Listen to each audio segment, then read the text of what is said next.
this meeting to order. You're probably wondering, or maybe you're not wondering why we were so late. We were waiting for some special people to come in. And we're going to start this meeting off with an invocation by Pastor Ricardo Welch, if you don't mind.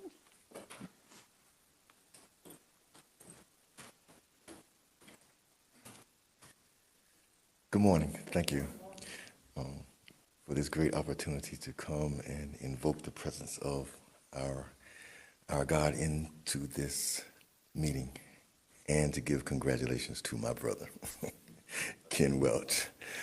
Father God, we thank you for your sovereign grace that you have given us this morning. And we invoke your presence in this place, in this chamber, God, that you would be the head of all that we decide and all that we do. For if a man wants wisdom, he should ask of God. So we ask that you invoke your wisdom upon this council this morning, that they would deliberate and make the judgments and the calls for the people of this community and this Pinellas County.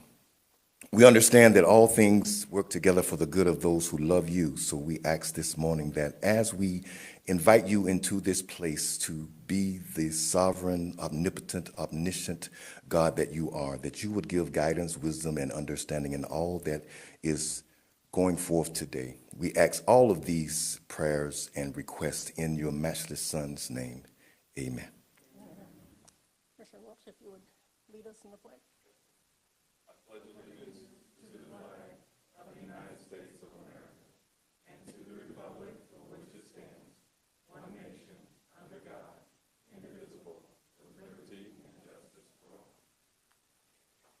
Okay. And,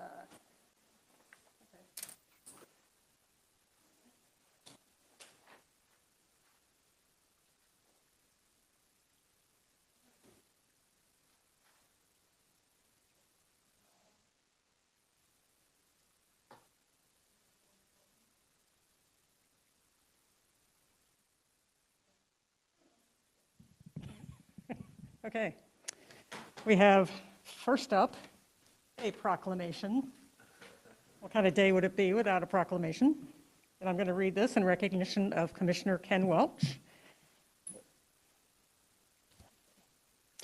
Whereas Commissioner Kenneth T. Welch is a native of Pinellas County, Florida, and a graduate of Lakewood High School within the Pinellas County school system, and whereas Commissioner Welch was appointed by Governor Jeb Bush to the St. Pete Junior College Board of Trustees prior to his election in 2000, and whereas on November 7, 2000, Kenneth Welch was elected to the Pinellas County Board of County Commissioners as County Commissioner representing District 7, a newly created district. Subsequently, he was re-elected to the County Commission in 2004, 2012, 2008, I skipped 8, and 2016.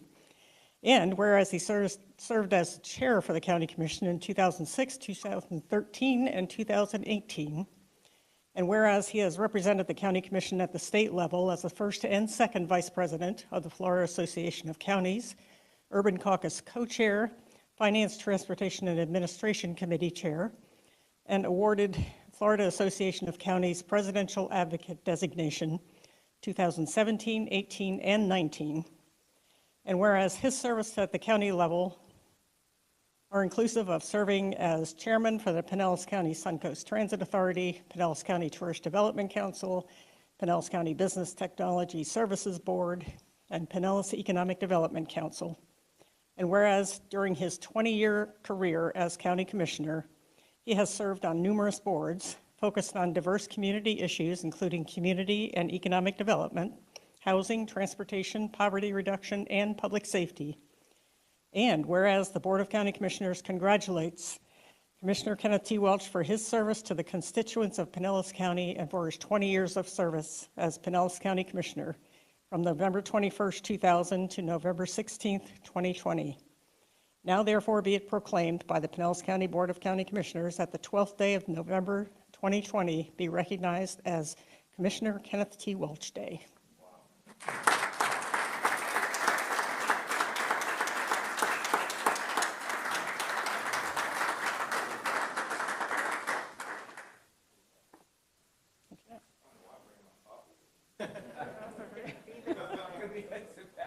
And, okay. Next, we have a presentation from the Florida Association of Counties, sorry. No? Okay. Madam Chair, Commissioner Welch, members of the Pinellas County Board of County Commissioners, greetings from the Florida Association of Counties. I'm Ginger Delagal, the Executive Director of the Association. Today marks the beginning of an end between you, Commissioner Welch, and the association as you leave our ranks as an active member. Commissioner, you have left your mark in the bricks of this organization. Several years ago, you were elected by your fellow commissioners around Florida to serve as an officer of the association. You have also been elected and appointed time after time to the association's board of directors. You have led several of the most important public policy committees within FAC, and you have served diligently on the association's corporate committees as well. You have led all the counties in this state during times of great importance, like during the juvenile justice cost shift, the Medicaid cost share past billing problems, many hurricanes, and one catastrophic oil spill.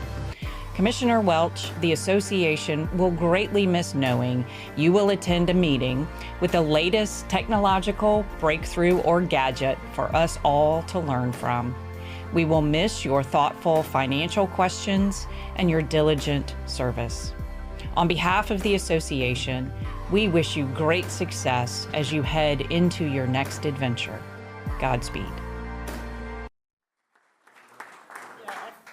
Let us get some distance between us for the photo. Here we go. Like 6 feet.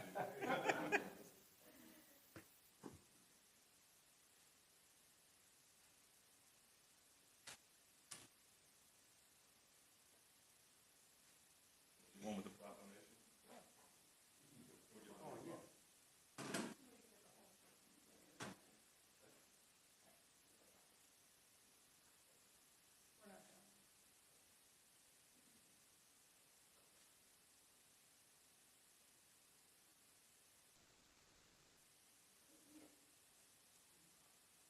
Okay, and then we have a presentation by Senator Darrell Rouson, School Board Member and Commissioner-elect Renee Flowers, and Councilmember Sanders.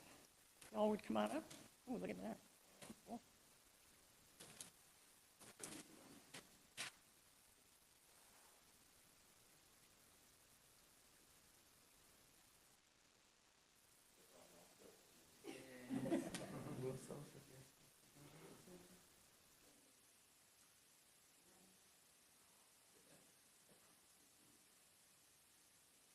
Well, good morning.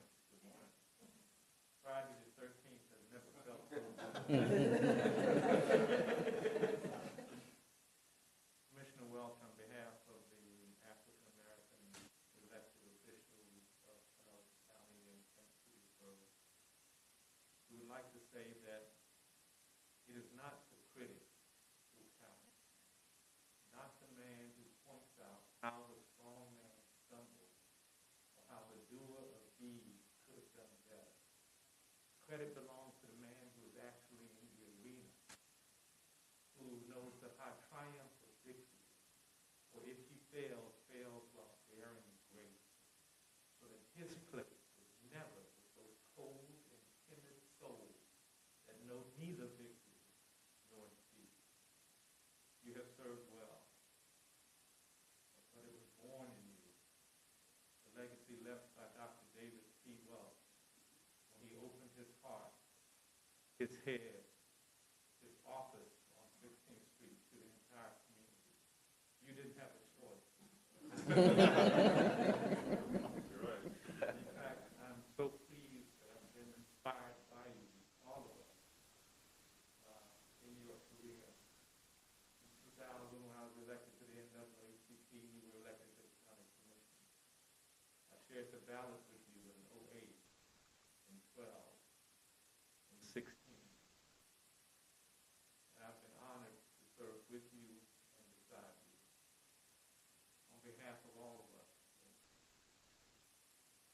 You did it.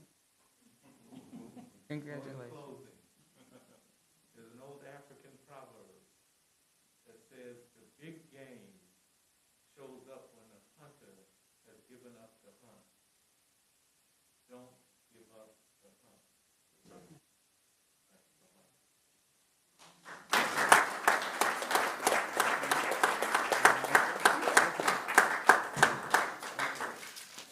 Man, this is tremendous.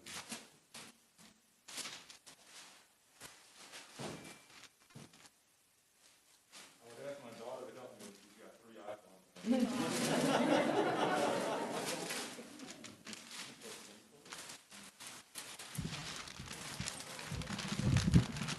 Can't see it. Oh, love it, love it. At the start of G. Y'all put more for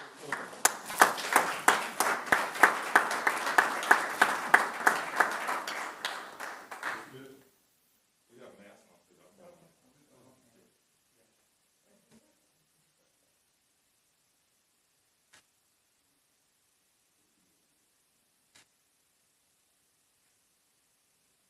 So much, I appreciate it. Let's see. Nice.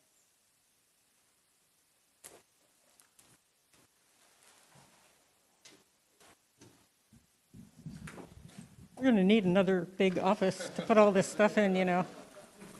Better work hard on that one. Now, we have another special recognition from the county. If you're ready.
And then you add to that the acquisition of this 6-acre facility It's another important step towards the County Commission fulfilling its promise to improving the quality of life in the Lellman area. And I guarantee you, we will not waver from that commitment. This is Commissioner Ken Welch. I'm trying to reach Mr. Claus. Ho, ho, ho. Hello, Commissioner. This is so unnatural to even have a phone with a cord on it. Yeah. So I'm like, what is this? The census is vitally important to funding education, transportation, healthcare, and so many other important services for our community. We have great leadership, outstanding employees, and great partners. I believe Pinellas County is the very best place to live, work, play, retire, and visit.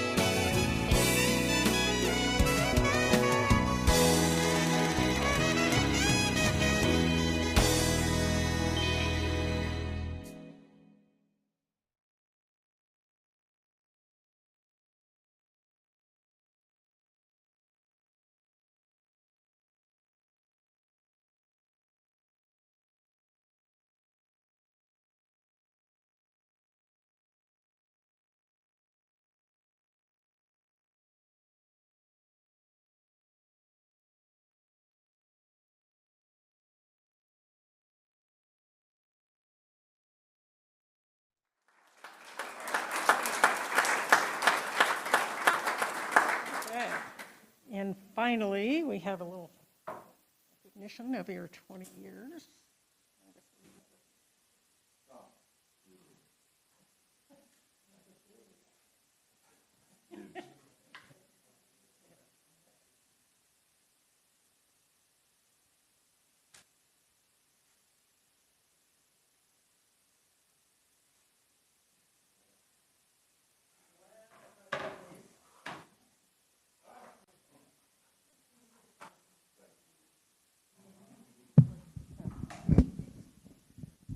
A key to the county.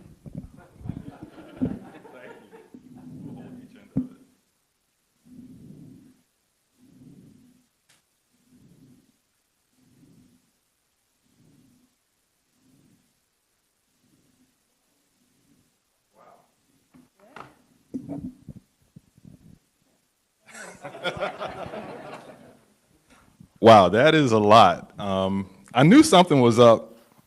I noticed the hints from my 18-year-old daughter, Kenya, last night when she told me not precise answers, so I knew something was up. But then when I saw all the folks here today, it was a surprise, because we weren't even sure we were meeting today and where we were meeting because of the hurricane that came through. So now I understand some of the side eye that Pat was giving Barry when we were trying to find what time we were going to meet. Barry said, let's meet next Tuesday. I'm like, yeah, let's do that. But I won't be the commissioner next Tuesday. Commissioner Flowers will be. Let me just say just a few things. I want to thank just everyone for coming out today. And as Senator Roussan said, it's only fitting for 2020 that on my last meeting, it's Friday, the 13th, and we're meeting at PSTA, and we're all wearing masks because it's been that kind of a year. But I can tell you there's no other place or no other group of folks that I would rather serve with through a time of challenge than these commissioners. We all have a purpose, and I think God set us all in a place, as Pastor said, for this purpose. And I'm so proud of the way this commission has worked to guide this county, not just through Hurricane Ada, but through this coronavirus and all the things that we're facing in this county. I want to say thank you to a few folks. First, to the voters of District 7 for their confidence in me for 5 terms. To Barry and Jewel, our only 2 employees, for the work that you do, and then for the thousands of employees who report to y'all who actually do the work every day, who've always been essential, but through this coronavirus, we really realize that the folks that run the water systems and the buses and folks that are on the front lines really are essential and do a great job for us. I want to thank our staff, and I still have email until Monday, Brian, so don't cut me off, Brian and Jeff Roars, because I still have a whole lot of emails to send out, because I can't even count the number of employees who interface with us: Lourdes, Kelly Levy, Don Kroll, Mike Midell, Dr. Cynthia Johnson, so many others who really translate our policy into effective administration. And I want to thank each of them, as well as our partners, our constitutional officers. It's hard to make out faces behind the mask, but I know Mike Twitty was here for a while. All the cities, the fire districts. I want to thank Councilmember Deborah Fix Sanders for being here today as well, and to school board member and in 3 days, Commissioner Flowers for being here. And to Dr. Thogmartin, Dr. Cho, Dr. Jameson, Kathy, who have guided us through this pandemic with facts so that we can protect the people of this county. I want to thank them. I want to thank all the aides who keep the 5th floor running, and that's been virtual this year, but it takes those aides to keep us commissioners in the place we need to be with the information that we need to have. So I want to thank all the aides. And I want to thank a super angel aide, Darlena Herring, who's been my aide for 20 years.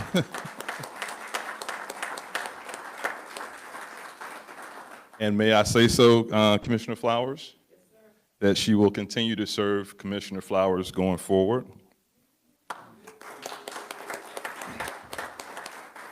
And I want to say to Commissioner Flowers, I will sleep well at night knowing the passion and expertise and commitment that you will bring to this office and take it to another level. It's been great knowing you as a friend, and I know you're going to be an outstanding commissioner.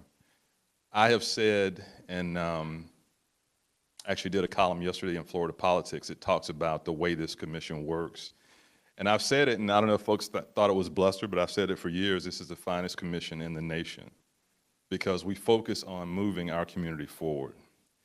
You might not know that Progressive Pinellas has been the mantra for Pinellas for years. It was the mantra before I came in. It's not a partisan statement. It's about progress, moving us forward. And so folks like Steve Seibert and Sally Parks and Calvin Harris and Barbara Sheen Todd had that commitment to progress. And that's what this commission always has had. Whether it's Dave from North County or me from South County, we don't get caught up in partisanship. We get caught up in what's right for this county moving forward. And that's why we're different from other counties 20 miles from us. We don't get bogged down, and I hope and know that that will continue. Want to thank my family, my wife of 30 years, Donna, whom I married even though she's a Gibbs Gladiator. You know, I try to coach him up. You know, Charlie's a pirate, so, you know, I try to coach up, you know, folks. My daughter, Kenya, who's a third-generation FAMU Rattler in virtual college as a junior now. And my daughter, Kiana, who's at work across the bridge in Bradenton. My family members who are here today, my pastor, Ricardo Welch, my cousin, Charlotte Bryan, who's a Bethune-Cookman Wildcat, but I still love her. Tracy, my cousin-in-law, and my baby sister, Katrina. I'm glad she did not sing today because if she sang, I would just be, I'd be torn up. And all my family members who are not here. Last thing I'll say is folks ask me, because we've been through some contentious things like term limits and other things where folks kind of come and take shots at you. And folks always ask, how can you stay so calm? And I always say the truth. I always pretend that my mom is sitting in the back where Barbara is. And I respond in the way that she would be proud of. And I know she's not here today because she is older. I'm not going to say at what age. And we didn't want her here in this environment with COVID. But I know she is watching. And she has always been my inspiration. So, Mom, I love you. Thanks for staying safe. And, you know, for everything, there is a purpose and a time. And it's been my purpose to be here and to serve with this commission. I count y'all not only as colleagues, but as family and friends. And I know we've got business to do. The last thing I would say is there was a slide up there with John Maroney and Ray Neary. And there would be a point in the meeting where John Maroney would give you a look if it's gone on too long, and he'd do this. So I know John is looking now. Thank you all for the tributes, and I look forward to your progress going forward. Thank you so much.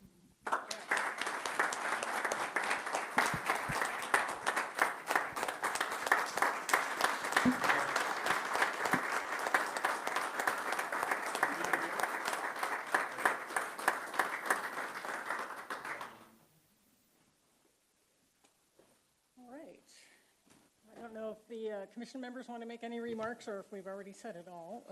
Commissioner Justice. Oh, sorry. I don't know how to work this thing. Thank you, Madam Chair. And all those successes that you saw listed through the video and that we've talked about for years, whether you were the lead person on that issue or whether you were a collaborator, your fingerprints and your input is on every success this county has had in the last 20 years. So I just want to thank you for your time and your service and your dedication. Those that follow us on social know that Ken and I have a good time with each other. My wife would tell you that if I didn't like you, I wouldn't tease you, I wouldn't give you a hard time. And maybe in the last few years, Ken wishes I didn't like him as much as I did. But I just want to say thank you to your family for the sacrifices they've made. Your uncle was my 7th grade science teacher at Azalea. Your father spoke to our clubs when I was in college many times when we asked him to come and talk about the city. And you're just carrying on that family dedication to the community. And so we'll miss you very much here, but look forward to what's next for you, sir. Thank you.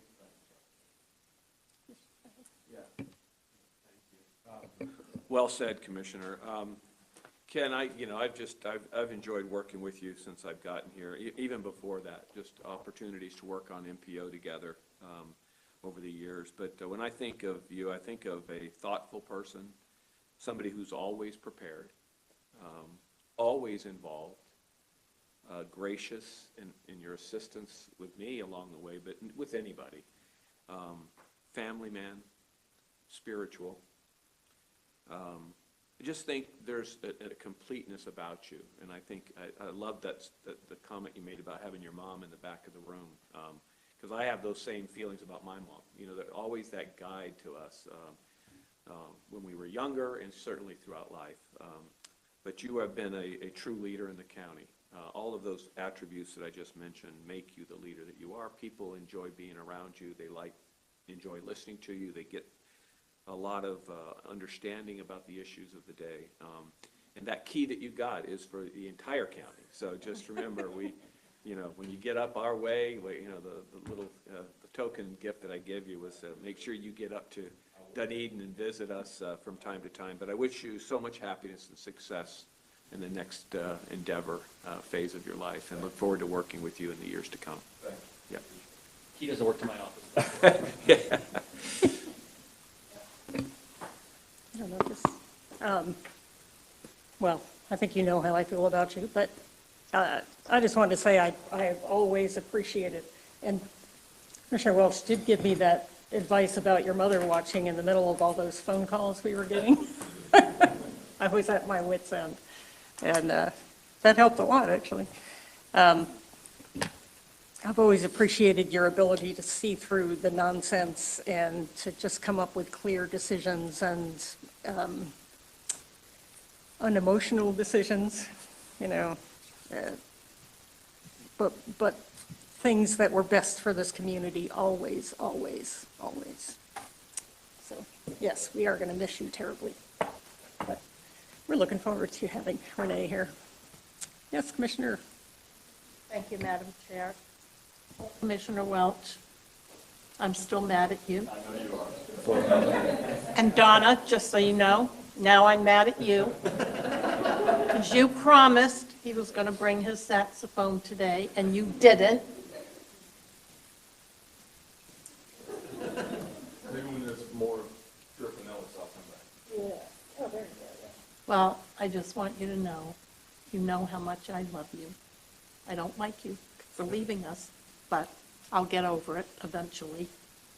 In the meantime, I wish you great success going forward in your next adventure, which I'm sure there will be a few of, number one, and many blessings from God and the love and nurturing of your beautiful family.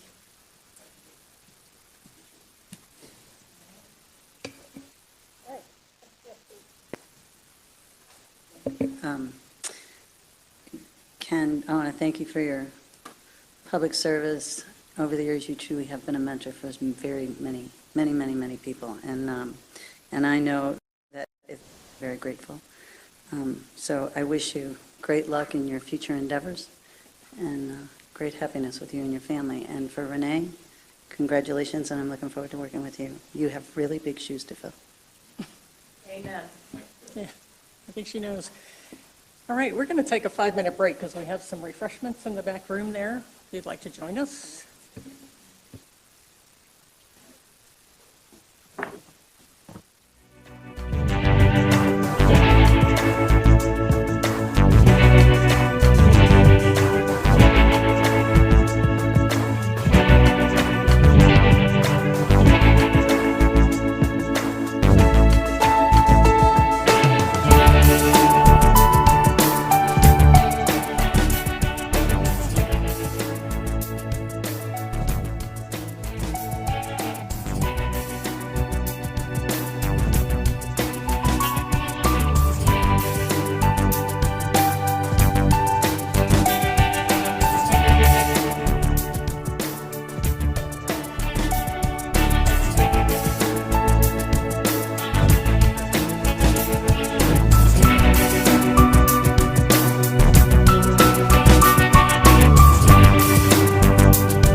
Good morning. Doug Templeton, Chief Investigator with Consumer Protection, Department of Human Services. I'll give you an update on human trafficking today. In 2015, the state passed a law requiring certain businesses to display human trafficking signs, which authorized the county to also adopt an ordinance for enforcement. That went into effect on March 1st, 2016. Employers of adult use establishments, businesses offering massage or bodywork services that aren't owned by a healthcare professional, as well as nail salons, are required to post signage to inform the public as to the existence of human trafficking and the resources for assistance. Since the inception of the ordinance, the county's been conducting field visits weekly to verify compliance. Businesses can, yes, sir. Sure. Yeah, absolutely. Sorry about that. So since the inception, we've been out conducting visits to verify compliance. They can comply with that by posting the required signage in a public area that's visible to the public as well as the employees. And it provides the information for the National Human Trafficking Hotline on it. So to further awareness in the community, we partner with Marketing Communications to develop an expanded educational campaign. We developed a human trafficking public awareness pocket card, which provides information on the warning signs and questions that the public could ask. We distribute those at different events throughout the year and at speaking engagements. We also partnered early on with a local media agency to utilize digital billboards as well to help with the messaging. So as part of the campaign, we also developed a website, make it as easy as possible for businesses to be able to go to our website, download the required signage, and post that at their business location. It's in English and Spanish, and this electronic verification helps to verify compliance for the county records. So this is a sign that they're required to download. Each year, we do reach out to all new businesses that we identify operating in the county to make them aware of the requirements of the ordinance and provide them with a copy of the sign for posting. So each year, what we do is we download from two different databases, Department of Health as well as DBPR. We have to compile all the information to identify who is subject to the ordinance in the county. In doing so, we identify, once the exemptions are taken into consideration, we have about 275 massage bodywork establishments. Nail salons, it doesn't necessarily mean there's 1,200 or so nail salons in the county. What that is nail salon owners as well as hair salon owners are issued a cosmetology license. So it doesn't necessarily break it down into nail salons. So we go through that information, identify those which may be subject to that. A lot of times we can't tell until we go to the location. And then we come up with that final number. We also have 19 adult use establishments. So we've come up with a total of 1,486 locations that may be subject to the ordinance. We plan this year to conduct approximately 1,350 initial and follow-up compliance visits as well. This shows you some of our compliance actions so far since the inception of the ordinance. Up through 2018, you can see obviously early on, there's a lot of education by our investigator out in the field. He was out visiting, talking with the business owners, making them aware of the requirements, and majority of the time, as soon as we would make them aware, provide them with a copy of the sign, provide them with a warning notice, they would comply. So we didn't have any further issues there. Until 2019, we also visited every location with the large numbers. In 2019, we changed that process to visit all new locations and 25% of previously compliant locations. So as you can see over the years, those numbers have been going down. I think the enforcement efforts, the education piece has really been working. In 2020, it's the only year that we weren't able to reach 100% compliance with our locations. Obviously, due to COVID, the businesses were shut down for several months, and we were also limited in our field work.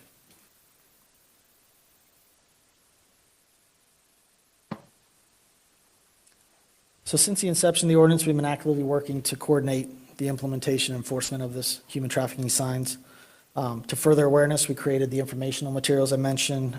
We've continued to share those during outreach events and with our community partners for them to distribute.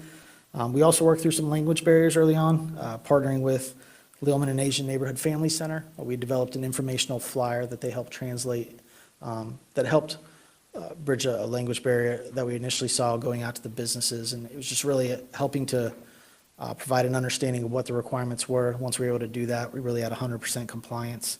We also conducted some outreach at their location as well to answer those questions. We continue to coordinate with partnering agency on those compliance efforts. We've participated in and presented at the Department of Juvenile Justice. They have salon talk workshops. The target audience there, hair salon owners, cosmetology business owners, barber shops. And the focus is to bring in speakers who are involved in the field of human trafficking, survivor stories, and information on the human trafficking efforts that are going on in the Tampa Bay area. So we've also participated in other human trafficking conferences, meetings with industry partners as well. This last January, Human Services hosted their Human Services Coalition meeting. The topic was human trafficking. We had presenters there from Homeland Security, Gulf Coast Legal Services, Redefining Refuge, as well as Consumer Protection to talk about their specific role as it relates to human trafficking. We had over 100 community stakeholders at that presentation as well. Also for Human Services In-Service Day this year, we brought in a speaker to provide some information and resources to our staff, help them understand and identify what human trafficking is. So we continue to conduct those field visits. We have one investigator who spends at least one day a week out in the field, visiting those locations, ensuring compliance, speaking with those businesses to make them aware of the requirements and focus on that compliance. We continue to participate in several different meetings and presentations. And if we come across things in the field of any concern, we certainly share that information with our law enforcement partners and our regulatory agency partners. We're also a member of the new Tampa Bay Human Trafficking Task Force, which I'll touch on in just a bit. So we were asked to we looked at what some of the other counties are doing. This isn't a comprehensive list. This is what we were able to get the most comprehensive information on. I believe there are approximately 23 counties that have an ordinance in place as well. As you can see, the majority of the counties mirror what the state requires, which is adult use establishments and massage. And the reason for our high number of locations that we have is because of the nails as well. So the enforcement responsibility can vary from law enforcement to code enforcement to consumer protection. Notification, we as well as others reach out in person, go visit these locations through an online process, our website, sending out letters.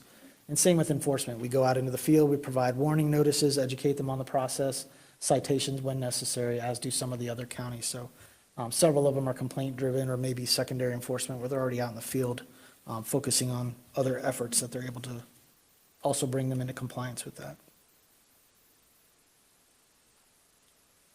So I also want to share with you some of the National Human Trafficking Hotline stats. Going back to 2016, when our ordinance went into effect, as you can see, the numbers have gone up for the contacts as well as the cases reported. I know there's a lot of groups out there, a lot of organizations sharing this, obviously the National Human Trafficking Hotline. Texting in the last year has really, they've seen a big increase in that. So I'd like to think with that additional education and information out there, it's helping to get the word out. So locally, what's going on? Pasco County established a commission on human trafficking back in 2014. Hillsborough did just recently in December of 2019. A lot of those commissions are made up of industry reps from tourism, hospitals, schools, religious groups, as well as victim services, as well as government representatives. I know Pasco is focusing on a lot of social media and marketing campaigns, really wanted to have a uniform message throughout the region. They've also hosted some of those salon talks that DJJ puts on. Hillsborough also focuses on awareness and education. Their commission, they also support different local and statewide efforts such as the traffic task force that we're on. Their commission's a little bit larger. They also have representatives from Aviation Authority, the court system, state attorney's office, public defender in there as well. I know they're also focusing on collaboration opportunities as well as an outreach campaign to help get that message out there. DCF also provides funding directly to the community-based care lead agencies so that they can assist victims and children in our welfare system as well as the community children. They have a position through the family safety that works directly with the CBCs and the providers to provide that. And in Pinellas, as I mentioned, some of the efforts we've been focusing on, local education, training efforts that have been ongoing with DJJ, working with our partner agencies, including the task force. PSTA received a grant this year as well to combat human trafficking. Purpose is to identify innovative solutions to reduce or eliminate that human trafficking within our transit systems. They call it Eyes of the City. They've worked with DOT, Homeland Security, as well as Truckers Against Trafficking to train their drivers. So the task force is Department of Justice grant that was awarded to St. Pete PD to be the lead on that for 3 years. It's made up of 6 counties: Hernando, Pasco, Pinellas, Manatee, Hillsborough, and Polk. Partners include the U.S. Attorney's Office, FBI, Homeland Security, FDLE, Attorney General, all our law enforcement partners, as well as numerous NGOs. They focus on 3 areas. They provide education and training to law enforcement and the public to build awareness. They coordinate with support programs and rescue and provide resources to help victims. They also implement technology that makes it easier to collect and share data across jurisdictions. So we've had 2 recent meetings in September and November. They've got one planned for early December. Of course, right now the focus is really on the Super Bowl, February 7th, 2021. There's a lot of industry partners that they're working with. Uber, for example, they had a lot of experience in Miami in 2020 with the Super Bowl. They had a large effort to train their drivers on recognizing human trafficking, providing them resources on where to report those incidents. Also, Truckers Against Trafficking, as I mentioned, they're working with PSTA on that training. They work through the trucking, bus, and energy industry to provide that training and information. Tampa PD also has a representative who chairs that human trafficking subcommittee. A lot of the events that are planned for downtown, usually that week coming up to Super Bowl, are going to actually be virtual events at this point. They're still not sure on, decisions haven't been made on attendance yet, what that will look like there. There are numerous NGOs as part of this task force as well: Cellar Freedom, Florida Dream Center, Power to Change International, Creative Women. Those are just a few, but the goal is really to prepare for that influx of individuals coming into the county, into the Tampa Bay area. And they're going to have staff on site to assist with those immediate needs for any potential victims. They're also working with Heart Bus Line on a grant to provide signage on buses to be able to have that human trafficking hotline information available there as well. Another industry partner, Airbnb. Obviously, there's a large influx of folks coming in. That's a popular way for individuals to stay. So they've been working through a process with Polaris, which is the entity that runs the National Human Trafficking Hotline. They put together some training for their staff. Since 2018, they've been working on that. They'll also be making a large educational effort to host virtual education for the host houses in the Tampa Bay area. So they'll be providing training to them as well to be able to recognize.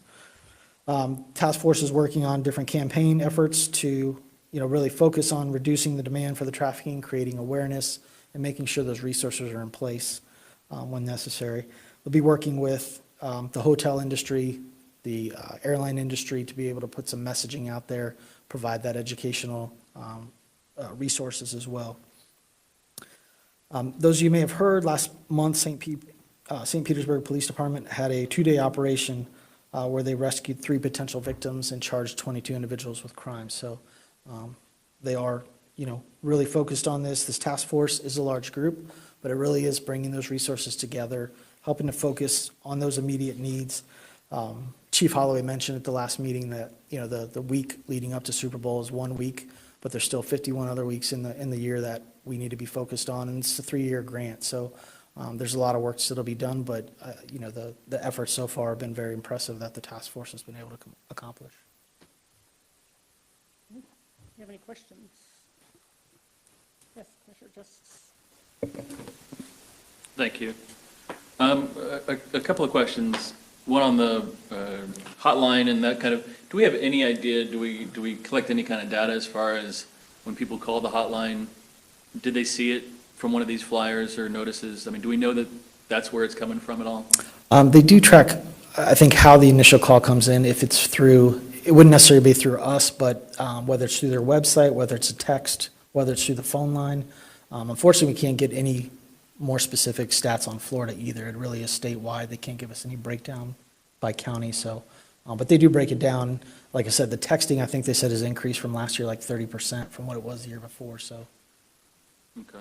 And then the task force, I mean, I remember several years ago, it was City of Clearwater and Chief Slaughter had a really active task force, and did that kind of go away? Are these based on grants, and are the different entities, local government, are we not funding it to where we have to rely on state or federal grants to prop up and I don't mean that in, Sure. but are we not funding it to where we can do it on our own every year without a grant to do a 3-year grant that we're worried about it expiring and the focus kind of drifting away? Correct, yeah. I believe the Clearwater Task Force was from a grant. It just ran out at the time.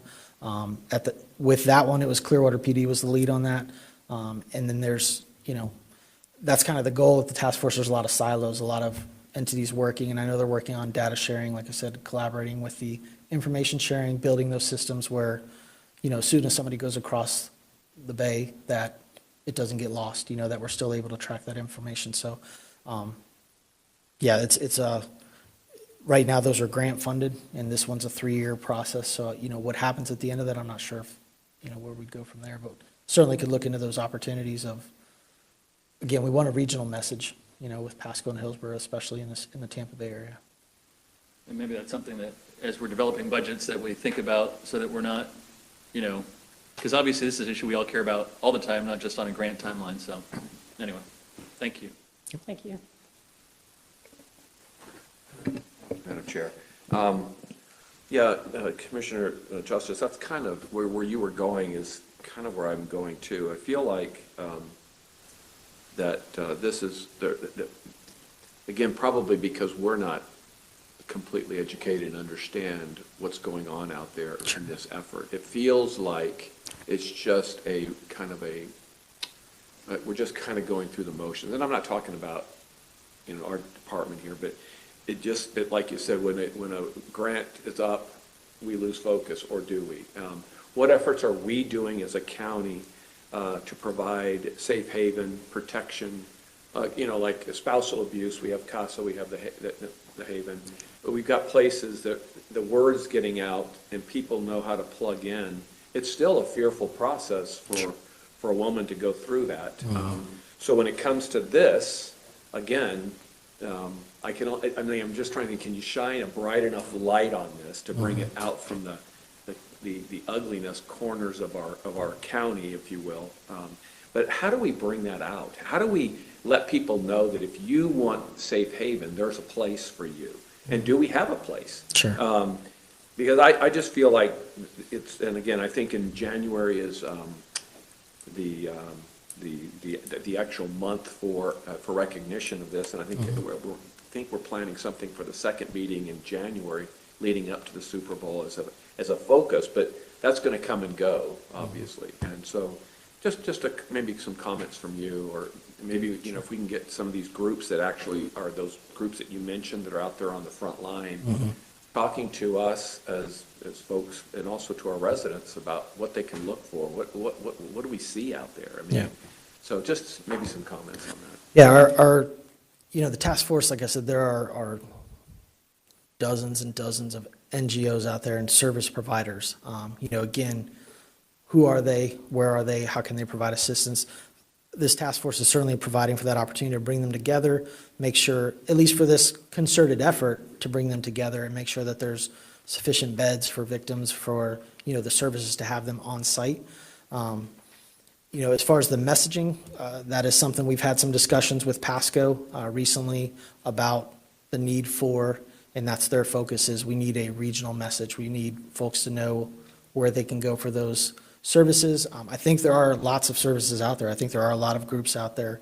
I know the Florida Dream Center at the last meeting was saying, we can provide assistance through Super Bowl, but even beyond that, there's a support system in place to help them beyond that. So I know there are a lot of organizations out there, for our role in what we do as far as the ordinance. I have one person, very part-time, who's able to focus on that, but beyond that, there is an opportunity probably there to work on some messaging with Hillsborough and Pasco for sure. Yeah, it just doesn't sound like we're doing enough. I mean, I'm not trying to aim this criticism at any one person, or any one group or anything, but I just think we could do more. And again, just not even knowing who these groups are, and I know there's anonymity with where they do help or where they do provide refuge or safe haven, but again, we don't know those groups. I don't know those groups. You said, I think there are groups. I'd like to know more about that. And again, without knowing the privacy issues that they have, what battle we are doing out there. I just feel like, I don't feel like there's enough being done.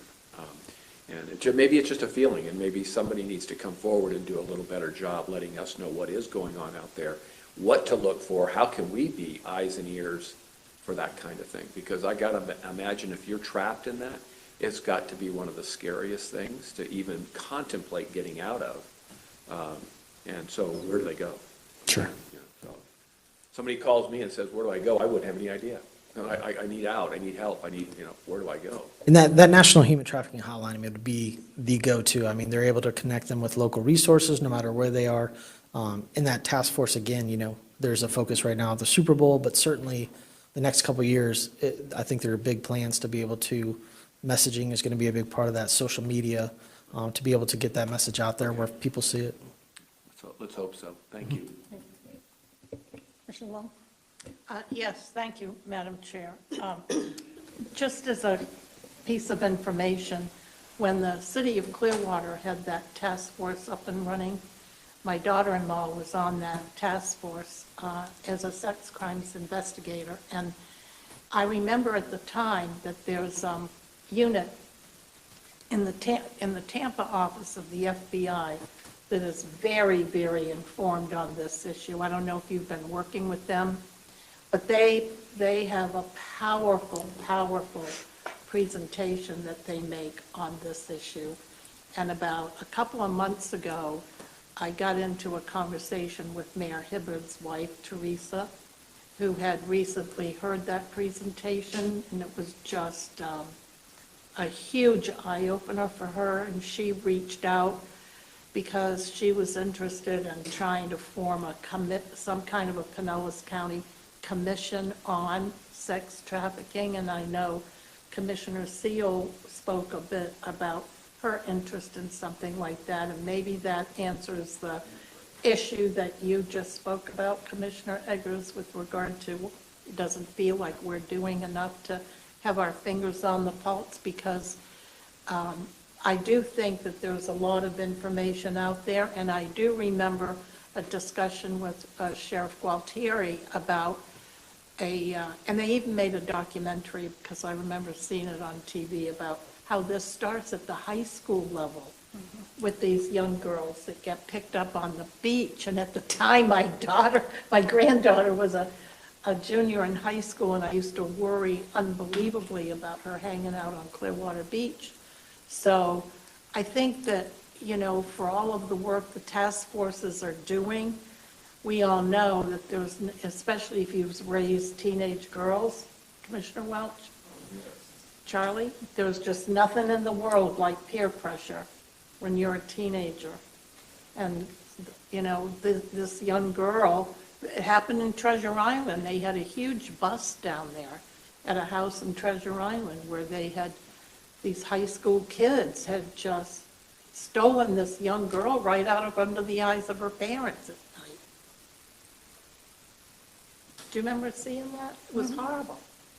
So I would be all for that. I don't know how the rest of you feel, but I think it's worth exploring and having a deeper dive conversation when Commissioner Seal is with us too, because she's very interested in it. You'd be amazed what the FBI office over there is working, well, they couldn't tell you what they're working on, but what they have worked on in the past and what kind of things they've discovered right here in Well, Pinellas why County. can't It's they just- come make a presentation to us? I would love that. I think that would be very interesting. There are a couple of facilities in the region. I don't think we have one in Pinellas County yet, or one to speak of, because they can be very expensive. And the capacity, you have to keep it staffed up all the time, so there are a couple, but they don't like to even say the name. But as you said, the trafficking hotline is the best place for a victim to go. That's why they're spreading that phone number everywhere, because they can direct them to the right place, and most of the time, those kinds of facilities are not in an urban area like this. They'll move it. There's one out in Tampa, and there's one down in Sarasota, and so. But seeing that picture, seeing that kind of support structure out there for people, I think it builds confidence that if they do plug in, there's a really safe option, as opposed to, what am I getting myself into? Right. Am I going to be safe? am I going to be, do I have an opportunity to move beyond after I do get, rescued, so to speak? So, yeah, I think having an effort for our county, I think it would be, and understanding all the elements that are out there, we may not be that far away from Right. pulling things together, but. Well, and I agree with Commissioner Justice that maybe there's some role for us to play, at least in coordinating those things, because I was on the task force back when, too, and it was powerful. You had all law enforcement and service providers and all that, and, yeah, but Yeah. it does fall apart after every 3 years, because somebody has to apply for the funds, somebody has to administer the grant, and then all of a sudden, everybody disappears. And do we But know what that, obviously, the problem still goes on. do we know what that annual grant is? Amount? Amount, It's not even very, like 100,000 a year or something. yeah, it's, It pretty. Yeah, shouldn't even- It shouldn't even be an issue whether it stays or doesn't. I mean, I think at Clearwater, it paid for one officer to, yeah. to kind of coordinate the whole thing back when. Yeah, Commissioner, I saw in the presentation that we are not putting the pictures in the bathrooms. Why are we not? And I know gas stations and convenience stores aren't included on that list, and I'm just curious why we haven't done that. For the signage, Pasco and Hillsborough amended their ordinances after the initial ordinance went through with just the adult use and massage to include, I believe they had more of an issue with the adult use establishments and dressing rooms and things like that. So the purpose of the ordinance and the state law is to actually have the signage in a conspicuous location where the public and your employees can see it. They had more of an issue or concern, I guess, for dressing rooms, bathrooms. So my understanding, it needs to be in every dressing room, every bathroom stall even. And that would certainly present some challenges for enforcement, but, we could certainly consider Yeah, that as well, well. I'm just saying, on the one slide, it seemed like other counties were doing it and we were not, so I was just curious about that. And then I also sent each of you, when Commissioner Seal brought this up, I don't know, over a month ago, I sent you an email with a presentation and creative for a social marketing campaign, and it includes everything for whether it's social media, whether it's posters, whether it's for a bathroom, whether it's a QR code or whatever it is, and it's a comprehensive, if you were to go to an advertising agency, it's a comprehensive presentation of everything, and it's free for us to use. So we wouldn't have to pay anybody to do the creative, and if you haven't looked at it, I encourage you to find the email I sent you about a month ago. And what I like about it, and I said this back then, and I'm sure you can't see this, but there's 3 posters, and everything is free, and right now it says Wake Up Tampa, but this is designed by students at the Art Institute of Tampa. There's a couple reasons why I like it. First off, students created this, and if you remember the anti-smoking campaign, it was high school students that came up with the idea, and that was one of the most successful social marketing campaigns ever, the Truth Campaign. And it was because the people that are impacted, like they wanted to stop kids from smoking, so kids came up with the design, and it was incredibly effective. So these are students in college that came up with this creative work, and I think it relates perfectly with young people and people their age that are real targets. And the other thing that I like about this, other than it's free to us, and they would put Wake Up Pinellas if we wanted it, is that they include boys. And as each of you talked about girls, nobody's talking about boys. And boys are trafficked nearly as much or almost as much as girls. And that's never in the conversation. And so I like that they have creative collateral that includes boys so that that conversation is included, because nobody is talking to boys about being safe and not being trafficked. And I think we're missing the boat on that and missing the mark on that. So again, I encourage you to look at the email, and if you want it, I'm happy to send it again. But everything in here is included. It's all free. They'll tailor it for us. And we wouldn't have to spend any of that money. If we wanted to make hospitality cards, rack cards, it's all designed there for the layout. We would have to pay for the printing, right? If we wanted to make posters, we'd have to pay for the printing. But all the creative artist work is all free and done for us. And it really, I believe, is effective at hitting your target audience, especially with young people. And so I think it's something that we ought to look at. I'm not sure if Tampa went with their creative, but if they did, if you had 2 counties using the same, that's even better. It's the same message. Many people that are going to go to the Super Bowl are going to stay here. And so when they see Wake Up Pinellas or Wake Up, it's the same, they'll know exactly what it is, and I think that that's a sound, whether it's this stuff, if Tampa did something else, I think it's smart to partner so that it's consistent. But I really do like this, if Pinellas County wanted to start doing something more than, you kind of have that legal statute, legalese poster, where this is something very different that's going to catch the eye and it'll attract a different target. So I would love it if we'd consider doing something like that. I love the fact that it's free, and I love the fact that young people designed it, and I think it would be very effective if we really took it seriously and did a major splash and a major media campaign on it. And again, we wouldn't have to wait because it's already designed. So that's just my thought on that. Thank you for sending that. I did send that over to the task force just for them to review to see if they had already, I haven't gotten any response back yet. We did also share it with Pasco the other day when we had a conversation. Oh, so you've seen the Wake Up? Yeah, yeah. Okay, great. Yeah, from your email, so yes. Wonderful. Thank you. Appreciate I it. appreciate it. Yep. Great, that was my question. That sounds like a great project for the Youth Advisory Board. Well, they are Distribute some of designing, those. they met last week, and they have started generating their list of what they want to work on. This is on their list, but they haven't narrowed it down yet. So they're going to do it in their time frame, Right. but it's on their list. Right. Okay. Anything else? Yes, Mr. Justice. Oh, I'm sorry.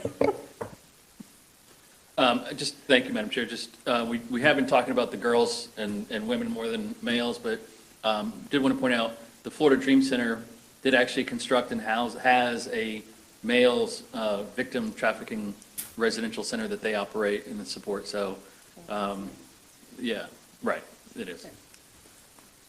Excellent. Can you send me an email about when those meetings are? Sure. The task force meetings? Absolutely. Will do. Thank you. Anything else? All right. Moving on to Penny for Affordable Housing, round one. Bruce Bussey is coming up to present the step recommendations regarding Penny 4. I'm glad we don't get where we're at. We're really pleased. This is the first round of the Penny 4 application for affordable housing. And we had 20 applications, totaling over 1,400 units that's proposed. Now, we're not recommending all of them at this time, but it's a good first start of getting momentum going about that we're open for business and willing to work with folks to expand the amount of affordable housing. So I'm going to steal thunder, but I'm really proud of the staff. We're really a part of that. You're going to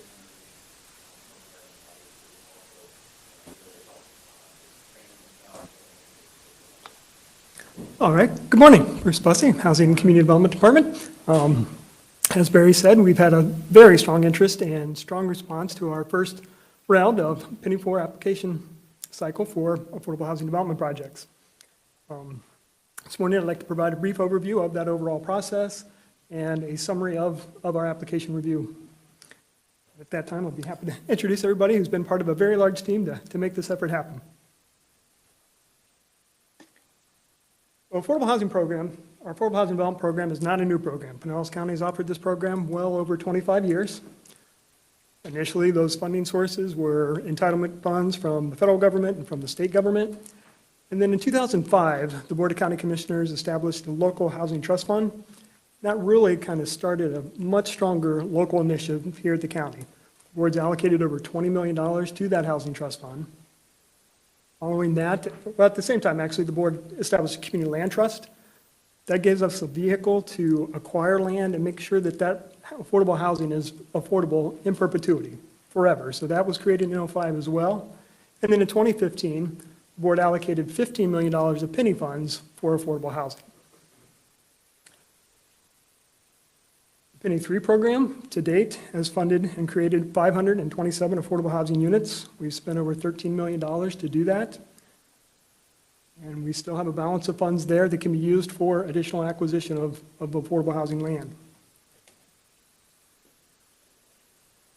Voters approved the Penny 4 extension in 2019, and as part of that, an 8.3% top set-aside allocation was dedicated for economic development and affordable housing. That projection is around $160 million for that time frame. And so With those dollars, it not only continues but expands what the penny funds can be used for in the terms of affordable housing. Following the voter approval, the Board of County Commissioners adopted Resolution 19.6, and you provided us with direction on priorities for the funding, the types of affordability levels that should be targeted, and committed 50% of that 8.3 set aside for affordable housing, approximately $80 million over the 10-year period. With that resolution, you also asked that a joint review committee be established to develop guidelines for expending the dollars. That committee was formed and made up of representatives from city staff members, county staff members. They reviewed the ordinance, the requirements, and they developed guidelines for your consideration. Those guidelines have priorities for projects outlined in 3 separate tiers. Those guidelines came to you back in December and were approved at that time.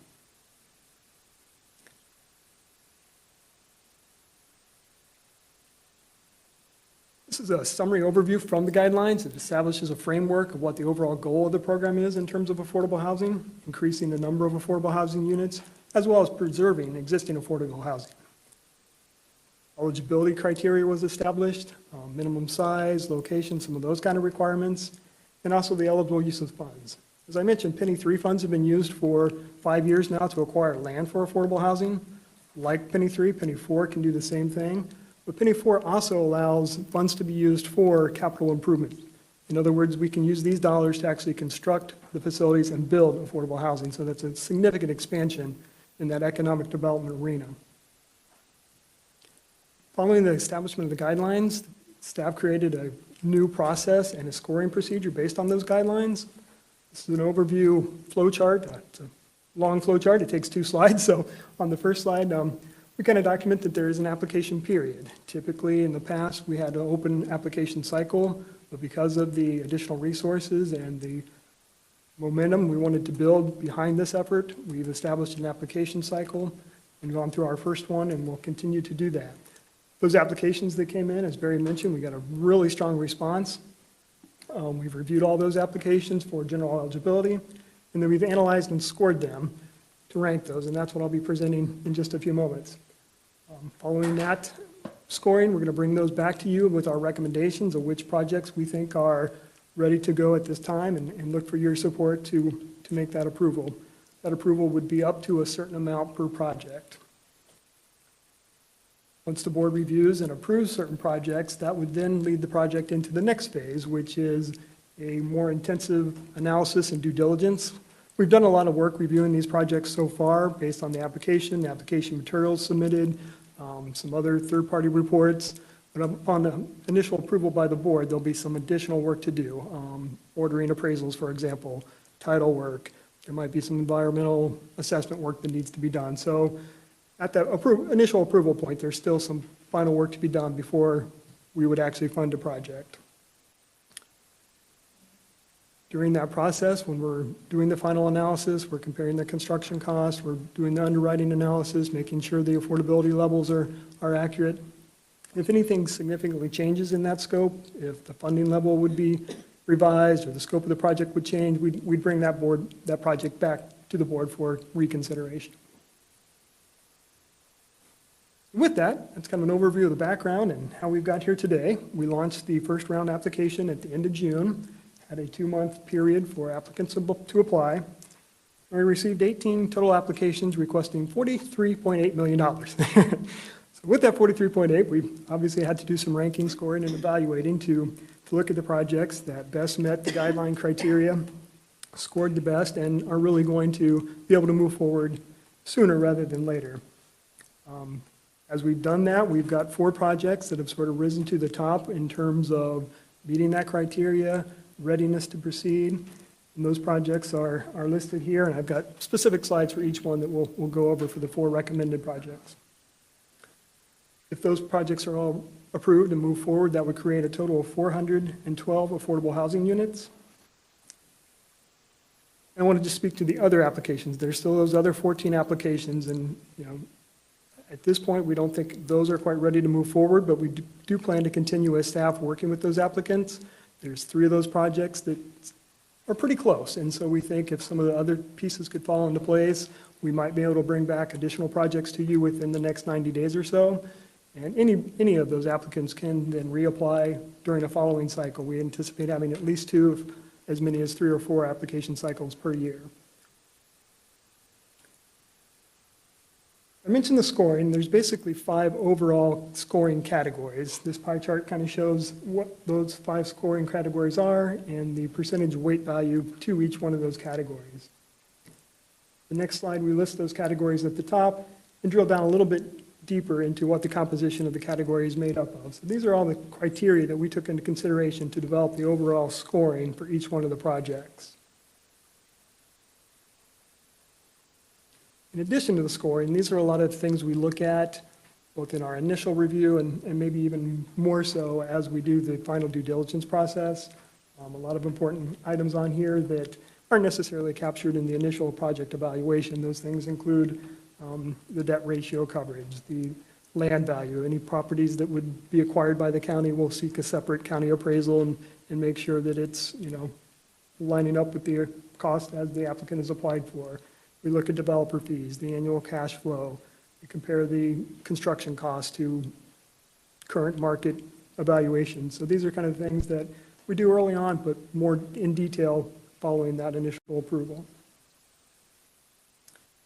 Here's an overall listing of all the applications that came in and how they scored in order of scoring.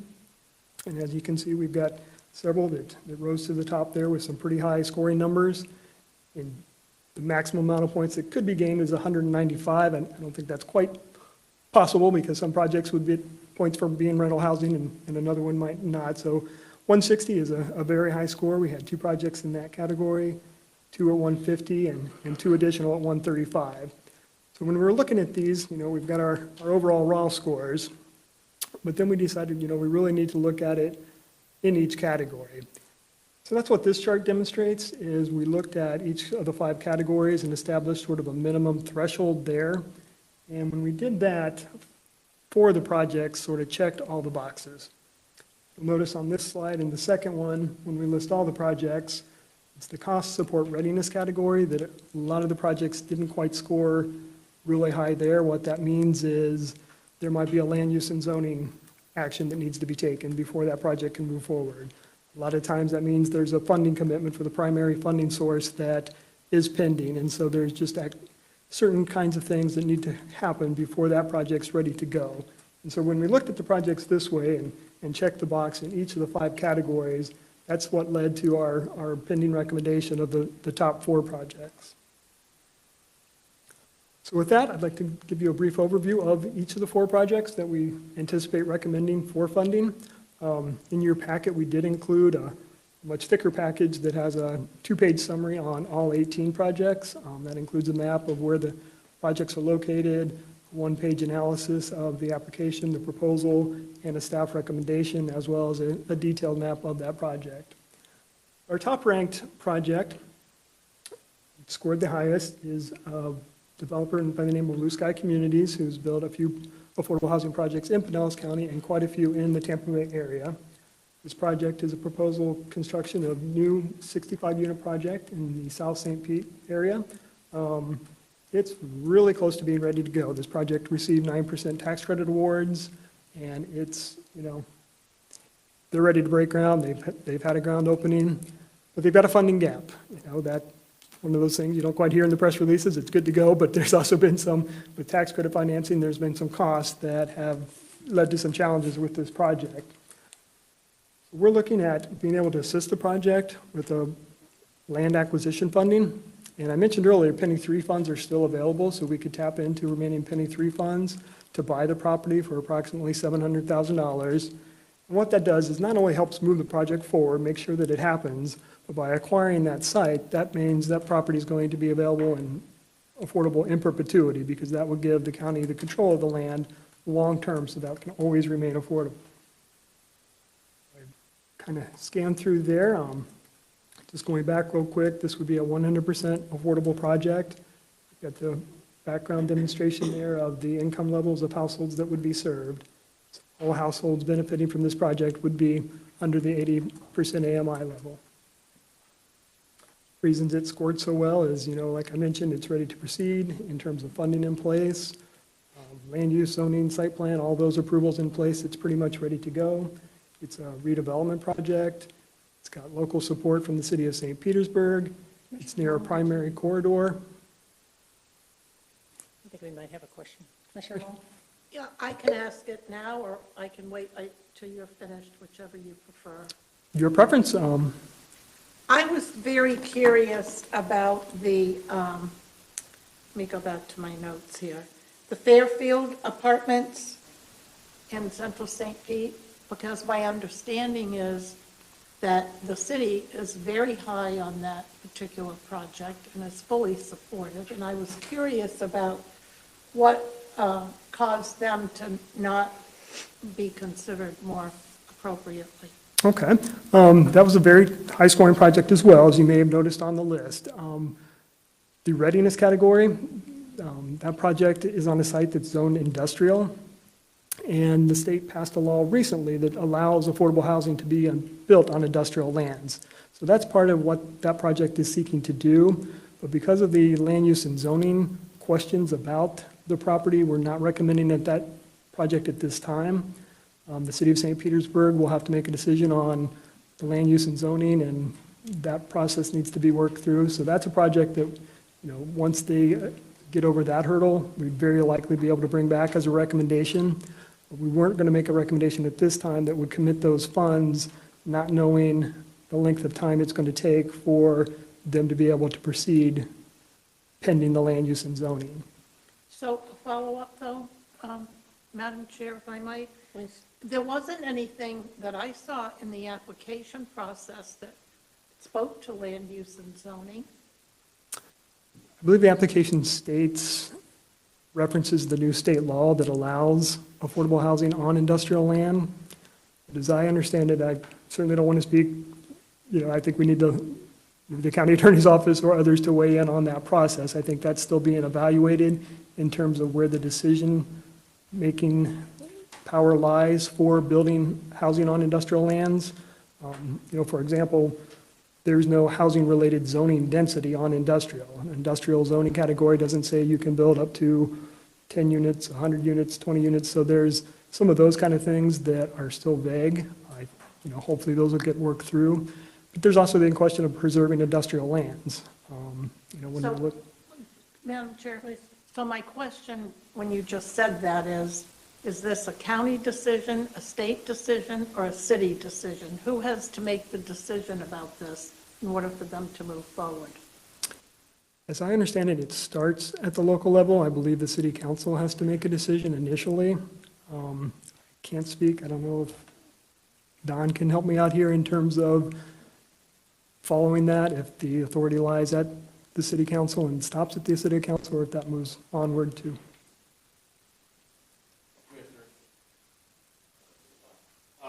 This is the first I've heard of this issue at all. I'm aware of the change in the legislation. I've not been involved in reviewing this particular set of applications at all, so I'm really not comfortable giving any kind of definitive statement as I sit here about this particular project and the steps it would need. I don't know where this is. I don't know. Unfortunately, there's way too many gaps in facts for me to be able to give you any kind of reasonable legal opinion, so I apologize. That's my questions. Thank you.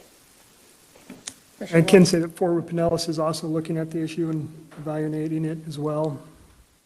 Okay, thank you. Just, Madam Chair. Yeah. That, it's funny, it's a familiar area. My wife, who was here earlier, grew up across the street from there. So is this the Tibbetts property? The lumberyard? Yes. The Fairfield project is. Okay, so they'd have to change the zoning on that in order for this to move forward. It's zoned as industrial now, right? Okay. And that's not the project we're looking at here, Skyway Lofts. This is on 31st Now, Street. Skyway Lofts, I wanted to commend you on that one because that one is also a stone's throw away. And that's an example, we talk about the NIMBY, but that was an old decrepit hotel that is already knocked down and it's actually going to improve the area and it's right on US 19. So that is an outstanding project. And right across the road from market rate development that's being built as well, so. Absolutely. Great. Gary? Commissioners, one of the difficulties in trying to package, bring you 4 or 6 or 8 projects, is we're trying to, set up a funding plan also. And so we're talking about a zoning case here. Other cases, they're going after state or federal funds. And so do we approve it as part of this package and then wait and tie up those funds and pending the approval of other entities? Or do we wait and they have those entitlements or those funding pieces in place and then bring it forward? That was the idea of doing several rounds a year rather than just one round a year, to where we can continue to work with them and bring back a package, but then also set aside funding because we know that project's real and, we're like last dollar in. So that's been the challenge, I know, for staff, because there's several good projects beyond the 4 that they're recommending. Commissioner Rank. Please. Go ahead. Okay, thank you. Yeah, some of the comments that you made, Barry, was one of my questions. The other one, I was going to comment about the light industrial piece, that obviously the state law that's been created that allows affordable housing on industrial goes really against the countywide plan. We don't have that allowance in our countywide plan right now. However, and I do think that, you mentioned Fort Pinellas, I know they're having a lot of conversation right now with the city of St. Petersburg about, because they really want, the city of St. Pete wants to really explore that industrial land usage. And I think they're working very closely right now to make sure that if we do start taking some land that would otherwise be there for jobs and increased wages, hopefully, would now be used in a different capacity. So I do think it challenges us in our thought process a little bit. But I think this whole affordable housing on the one corner, and you've got the jobs on the light industrial, and you've got, environmental lands and stormwater land, that we need, is going to be constant conflict. We're going to have all these different issues that are weighing on us. And I do think the idea of the affordable housing piece on light industrial is I don't think that just because that we have to allow it, I'm just checking to make sure, doesn't mean that we have to fund it with these county dollars that have been allocated through the penny. Is that correct? So again, I think it becomes, again, that kind of collaborative discussion with our city partners. And I think that's going to be a healthy conversation that is unfolding as we speak. Because there are limited dollars, and we want to make sure that we spread them and we use them and we get them implemented. So anyway, just a side comment on, you mentioned for Pinellas, and I do think there's some good conversation going there. So thank you. Go through the rest of them, then come back and All right. summarize. Okay. Go ahead. And the next project then is called the Shores. Oh, I'm sorry. Yes, please. So I want to go back on the Fairfield issue, because the city gave in writing a letter saying that they support it. So that implies that the city is willing to do whatever it takes to do that. So I'm not sure why that's a hang-up, and why projects that are only rated 128 and 130 got ahead of it. And then my other question, because I know you want to move on, is, so I really want you to address that, but if you're going to hold the land use process up, is that a disincentive for somebody? Because, if I'm a landowner and I'm zoned one thing and I've got my property up for sale, and I want anybody that wants to buy it, buy it. Now, am I going to go through the aggravation and the cost to get the zoning changed, just in case maybe? And should that really be the hang-up to keep someone from moving forward? And so it's really two questions. First, why, if the city sent a letter in writing supporting this, that implies that they want to do whatever change they have to do? And then secondly, is it a disincentive? Because to me, that would be a disincentive. Okay. To your first question about the city support letter, they did provide a letter of support. It was specific to potentially funding the project. That letter is not clear in terms of supporting it from a land use category. And so there was a staff member that sent that letter supporting it, saying that if it's approved, the city would likely provide financial support. So it's not quite clear on whether or not the city, it's not a city council action or that type of level of commitment on supporting the project. So that's something we want to make sure we understand the city's support for the project before we recommend it. Okay. And This then the could come, second, oh, go ahead, sorry. Go ahead.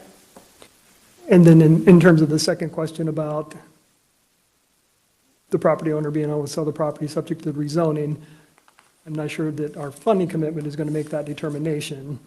You know, it's a piece of the puzzle, additional funding, and would encourage the buyer to proceed with the acquisition. But, you know, that land use and zoning change, that's, you know, a decision of either the applicant or the property owner. so Fairfield got gigged on this because of the zoning, but now you're saying that that's not an issue for other applicants? I want to make sure I understand you clearly. Fairfield did not receive as many points in the readiness category because of the outstanding land use and zoning question. So until that's answered, it's not quite ready to proceed. Other projects that scored there have the entitlements in place. They're zoned for residential, the land use and zoning are there, they can proceed. Okay, but they scored 20 points higher than the other two. So, Right, in the raw score. But when we looked at by the 5 categories, they weren't able to quite check that box. And again, it's a project we want to continue to work with them on. You know, it's not yes or no today, in or out, you're done. We can bring back a project. I mean, if they would have a zoning land use case next week, for example, approved, the city council would approve it, submit that, then you know, we could certainly bring that project back as a recommendation. And again, these are staff recommendations. Okay, but again, you don't think it's a disincentive because any other application, that's not going to be a criteria, but it was for this one? That's a criteria for all applications, but all the applications we received this time had the land use and zoning in place. I got it, I got it. The decision was made. For anybody else, it's fine, but for this one, it wasn't. This is what I got, and it sounds like that's what you said, so thank you. Hold on. Well, That's kind of what I'm getting out of that. This is the Fairfield project is the only project that proposes to build on industrial land Right. Every other project has the entitlements in place, correct? for housing development, right? It's zoned for housing, residential development. Thank you for the clarification. Just, and also a question. Commissioner Hager? Yeah, this is also, we're talking about the local St. Pete zoning and land use change. And we're talking about, right now, in the countywide plan, we don't have that accommodation, right? So they'd have to change for that land that's there. Does the countywide plan allow for that to occur there? I mean, I know the state law change allowed for it to occur, but do we have to amend our countywide plan to accommodate these kinds of needs? I mean, yeah. I think that's exactly the kind of clarification that he's referring to. The issue Bruce is talking about is the legislature adopted a law and we're at a place of someone trying to implement it, and we're really not, at least as I'm hearing it, sure on what process needs to occur. The statute would certainly suggest that they can just go build on industrial land. Now, the question then becomes at what density, what other steps need to go through? Is there local jurisdiction that needs to weigh in, or are these changes that are supposed to be addressed through the kinds of changes you're talking about? I think those open questions are kind of what is left that as an open question. So this could come back in the next cycle in the first quarter. Yeah, we've essentially established an approximate 90-day period that we would continue to work with pretty much all applicants, but specifically the higher scoring ones, that if they can demonstrate readiness to proceed, we'd bring that back as a separate item. Alternatively, we've got our second round application process open right now. Early in 2021, we'll open another application round. So if it's going to take some time, they can certainly reapply, update their application, we'll reevaluate, consider it, and bring it to the board. So we want to, this is our first go at this, and so it's taken some time to develop a process. What we're anticipating is being able to bring you projects rather frequently. We get the applications in, and we may get 10 applications, of which 2 are good to go. Let's take those to the board while we work on these. And so it's not a end-all, be-all, one-time process. When was that state law passed? In the last legislative session, This year. Thumbs up. This year. Yeah, so it's good to see that they're getting behind affordable housing efforts. Kind I mean, seriously, and then that the funding will, In their way. that the funding will follow perhaps. I mean, I just think this is a big deal. And I guess we don't have a whole lot of say in it at the county level, so we have to adjust on the fly. And I think that's what I was talking about with the NPO, working closely with these cities to try to preserve as much light industrial that we can while still trying to accommodate some affordable housing. Because the last thing you want is to create affordable housing in an industrial area that they move in and all of a sudden the trucks that come in 24 hours a day are going by, there, a lot of noise going on at night. And there's a lot of meshing that has to go on in these properties. So I'm glad that the cities are all working closely right now to see how we can, navigate through this change. So it's important. Commissioner Justice. Thank you. And maybe Brian or someone can get us the bill that had this change in it, because what I'm hearing is we don't really know whether it's permissive or mandatory, or it's a shall or a may, or what that means. So I think before we get too far down the road of assuming what the legislation actually does, we should actually take a look at that, and so we have a better understanding, at least up here, of what that does. Right. And has Forward Pinellas talked about this yet? Yeah, we have. Actually, we've talked about it a couple of times. It's a state law that allows cities to build on light industrial, affordable housing and light industrial. I mean, it's that simple. So Right. we've not allowed that before. The countywide plan doesn't allow that. And you remember a case not too long ago up in Safety Harbor. That was a city trying to put a residential on light industrial, Right. which would be allowed today. It wasn't allowed then. So I think those, We haven't talked about this one, have we? what's that? The one we're talking This, about, this particular, at Forward Pinellas. no, we actually did talk about this That's the- state law that was Oh, passed. I'm talking about as it relates to this particular. No, no. That's my point. Oh, yeah. no. It hasn't been, we haven't had that I kind was of, beginning to think I had bleeped out. I mean, it is a significant change that allows cities to move to use industrial lands for housing. What I didn't hear was that was a automatic, or it needed Right. some level of governmental action to approve it, allowing it versus No, the the cities- lumber company being able to go out and build apartments without doing anything. Then, that's what I didn't hear about. The cities have to provide that approval. They're allowed to do it now, and in the past, they had to go through the countywide plan issue first, because. Change the land use and all of that. Yeah, because we've been trying to preserve light industrial, so. Yes, sir. So, just following up on that, Commissioner Eggers, so, weird connections today. So is Richmond the next project? Is that the same Richmond group that sued us because of that very issue? It's an interesting segue, yes. So if this law had been in place, Yeah. they would have been able to build in Safety Harbor by right? Is that what we're saying? Safety Harbor. It was Safety Harbor, City of Safety Harbor. They would not then have the right to build multifamily on that piece of property. Regardless of our Position. restriction? Okay. Interesting.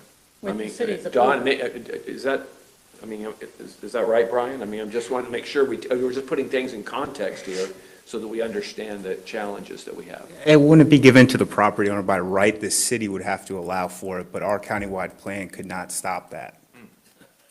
Yep. Okay, then. That's what I was saying. They've gotten on board with all the affordable housing now, so. Right. Yeah, I know. Right. Okay, let's move along. And Okay. Project number 2 of the 4 top-ranked recommendation projects is a project by the Richmond Group, another large builder developing affordable housing as well as market-rate housing. Somewhat similar to the first project, this is a 9% tax credit finance project, which means all 51 units of the newly constructed apartments will be affordable to under 60% AMI, and so it's also very ready to go. Tax credit pricing has resulted in a funding gap, and the reason that they applied for penny funds, like the Skyway Lofts, by funding this project in a very similar amount. They've submitted an appraisal that's close to $1 million, but their funding gap is around $750,000, and so we're negotiating with them on the concept of acquiring the land for the $150,000, subject to an appraisal. We'll put that land into the community land trust and make the property affordable in perpetuity. So again, this project's very close to being ready to go and is our second recommended project. Yeah, please. Turn your mic on. Again, a stone's throw from my house. I drive that route every day. So how many units are we putting in? I'm looking at the map that shows where they're going to put it, like right next to the interstate in 31st. Have they talked about traffic impact and where the ingress and egress will be for that? That's a pretty large complex. It's vacant land now. So have they talked about,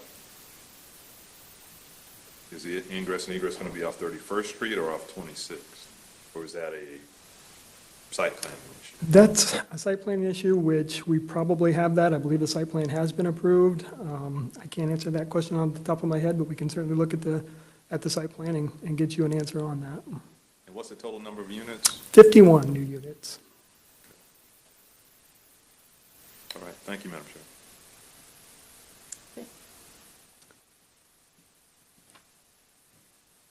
Okay, the third project that we anticipate recommending for your approval, this one's really interesting to me because part of our efforts, our marketing efforts, our outreach efforts for this program is to reach out to some market rate developers that we haven't worked with in the past. There's really sort of two types of housing developers. You've got your affordable housing community and your market rate community. And so what we really were trying to do here is reach out to the market rate developers and incentivize them to include some affordable units through this program. I think this is a good example of one of those potential projects. This is a very large project in northeast St. Petersburg. It's a former mobile home park. The site has been cleared and vacant, and an apartment complex is designed and ready to go. The developers applied for Penny for Pinellas funding to assist that project. And with that request would set aside 66 units for traditionally called workforce housing. In other words, those 66 units would have an income cap of 120% AMI, and an additional 59 units at under 80% AMI. And so this is a project that, without assistance, would probably get built and would be 100% market rate. We've got an opportunity here to provide some funding assistance, and for that assistance, gain a significant number of workforce and affordable units. They're requesting $4 million. Unlike the other two projects, this would be the new Penny for Nexus Housing construction financing. We'd look at utilizing construction funding to help build the project and produce the overall project with that significant affordable component. This was one that we found really attractive in that, it's not our typical affordable housing development. It's not tax credit funded. It's an expansion of the program, and we feel like we're kind of tapping into the traditional market and enticing them to include affordable units. Similarly, the Washington Avenue project is a project that will be built by Southport. Southport's a large national builder that's built several projects in the Pinellas County area, a couple projects in Clearwater. Actually, the first Penny 3 project provided assistance for the Garden Trail apartment community just north of downtown. This project would also be located in downtown Clearwater, just east of downtown on Washington Avenue. It's a new construction workforce housing development project. City of Clearwater is very strongly supporting this project. It's in their CRA. It's a piece of property that they've been working and incentivizing the development of for some time, and so they've demonstrated their support, not only with the CRA funding commitment, but with city funding commitment as well. You may have read an article recently about the city council action to support this project. It's a little bit more on the workforce housing side. There's 153 units, all of which would be there's more than that. There's 171 units. 153 of those would be in the workforce housing category of 120% AMI or below. 18 units would then be set aside for under 80. And actually that 120 and 80 are the typical categories we use, but this project also has a segment in between there, the 153 units under 120. Actually 49 of those, they're looking at doing at 100% AMI. That's kind of a unique level. It in a way seems like the obvious one, but nobody uses 100% AMI typically. So again, that's a lot of units being produced in the downtown area of Clearwater and providing workforce housing. Their request is $5.6 million for both land acquisition, which would acquire the property, keeping it in a land trust for permanent affordability, as well as providing some capital construction costs. It's a higher cost project, but per unit, it's pretty much, again, in line with some of the other costs. You'll notice on the slide, we did provide you with a per unit cost, that's overall. And we also provided the per affordable unit cost. And that number is essentially the amount of funding if the county were to support it, divided by the number of affordable units. Again, those are the 4 top recommended projects that we've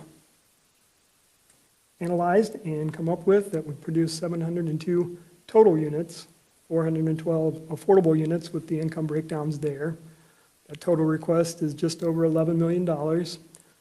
All the projects combined is over $164 million. So those other dollars are coming from some private sources with the project like New Northeast, as well as other funding sources such as the state tax credit program. When we did the math there, we're leveraging about $14 per our dollar that we'd be putting in. Average subsidy per affordable unit is right around $27,000. So with that, if I could just take a moment to thank quite a few people that are here today and some that aren't that have been working on this large project. Our communication and marketing team did a great job setting up a housing website that we were able to market. Catherine Driver is unable to be here today, but she and the HFA team have been integral to this process. Sherry Harris, my colleague in the housing division, is the engine that makes all the housing programs work. Brian Lowak was our interim director and very helpful, as well as Tom Amonte and Jill Silverboard as assistant county administrators who have guided us through this process and a very new initiative. And Thomas Kennedy is here. He's an affordable housing consultant. He's been providing some advice and guidance to us from his perspective on market rate and real estate transactions. So he's been very helpful in that process as well. So them and many others behind the scenes have helped us create this new program, this new process, and I think we're off to a good start and looking forward to bringing these projects and many more back to you. And I think we should welcome Carol Strickland, who's coming from Largo, where they did a great job at affordable housing, so thank you. Absolutely, Carol Strickland's here, and she's our new department director. Yes. Commissioner Justice. Thank you, Madam Chair. Just more general or not specific to the new projects, but it's on my slide, it's page 3. I don't know which on yours, but it was the housing program background with some of the former projects that have been approved. Yes. There's 11 projects listed on there. How many of those are actually done? 2 of those projects are not complete. All the others are completed. Lellman Heights would be sort of an exception where there are existing units that are being housed, but that's one that we're anticipating redevelopment. Greenway Lofts and Oasis Acres are still pending.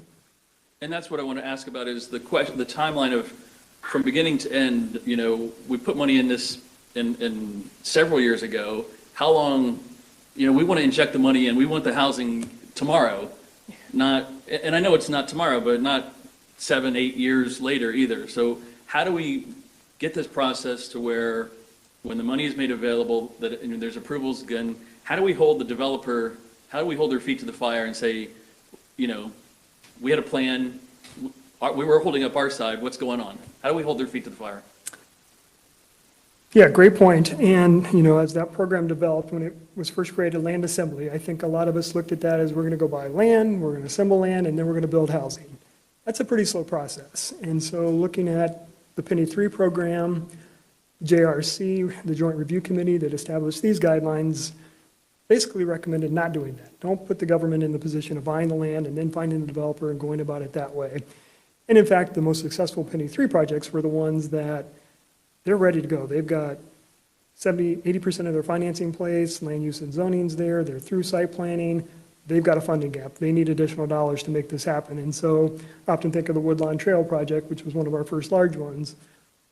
The county invested $1 million in acquiring that site to move that project forward, and it basically started construction a few months later. And so the model has really evolved to funding the projects that are ready to go. These 18 applications, they're all good projects, but to commit $40 million to these projects when We think these top 4 are really close to being ready to go, and maybe the bottom 5 are going to be a year or 2 or out there. So we're trying to use our scoring evaluation process to bring the ones to you that are ready to go. And, I often say there's no 2 projects that are alike, and, there's, each one has its own pieces of the puzzle put together, but we want to find the projects that have most of that puzzle built. And we're putting in that last piece to get the units built or preserved. Right now, this application, we didn't see any applications to preserve affordable housing, but that would be another way a developer's looking to buy an apartment complex, rehab it, make it affordable. That's one of the quicker ways to produce units. Yeah, there's just a lot of frustration. Obviously, the Greenway Lofts is one that was, I don't even remember when we approved that one. That was several years ago, and that's still sitting there. I mean, the school vacated. The school now is renting space out of the exchange, and the land just sits there. Oasis Acres was, I guess, approved this week at the BOA, and there's still some controversy there. The second part of my question would be that when we're going through the process, and obviously to get the construction going, we're committing a lot of public funds that the voters have asked for, is to make sure that as we go through the process, that we're holding these developments to the same standards that we would for any private developer, any market rate, any, no matter where it's located. We don't want to have so many exceptions on a project that it's not a first-rate project. As we approve the penny, as the voters approve the expansion, as we're trying to, especially in a CRA, and Barry, I don't know, I've got a lot of communication about the Oasis Acres approval this week, and concerns on that project about the multiple exceptions that were granted by the BOA.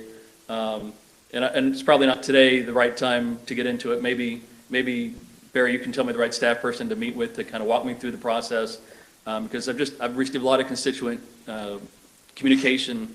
It happened Wednesday early morning. I wasn't able to really participate then, but to walk me through the process to where we want these projects to be first rate, and we don't want to cut corners just because it's affordable or workforce, and we don't want to accept anything that we wouldn't want as our neighbor for a development. So maybe at the right time, Barry, we can figure a time to have a more in-depth discussion on this specific project, but also the process in general. Just real quickly, first, we can certainly address the specific issues related to the Oasis project. And that's one where you're working with a developer, but you also have a regulatory oversight. In this particular case, because it's unincorporated. If it was different, it was in a city. So I actually have made sure that we have a good process on both sides. And so in one side, we're going to be advocating, Bruce is going to be looking at funding, but that we have a regulatory oversight and that we don't get those confused. And I asked Ken Burke's office to audit that process and make sure we have good policies and procedures in place.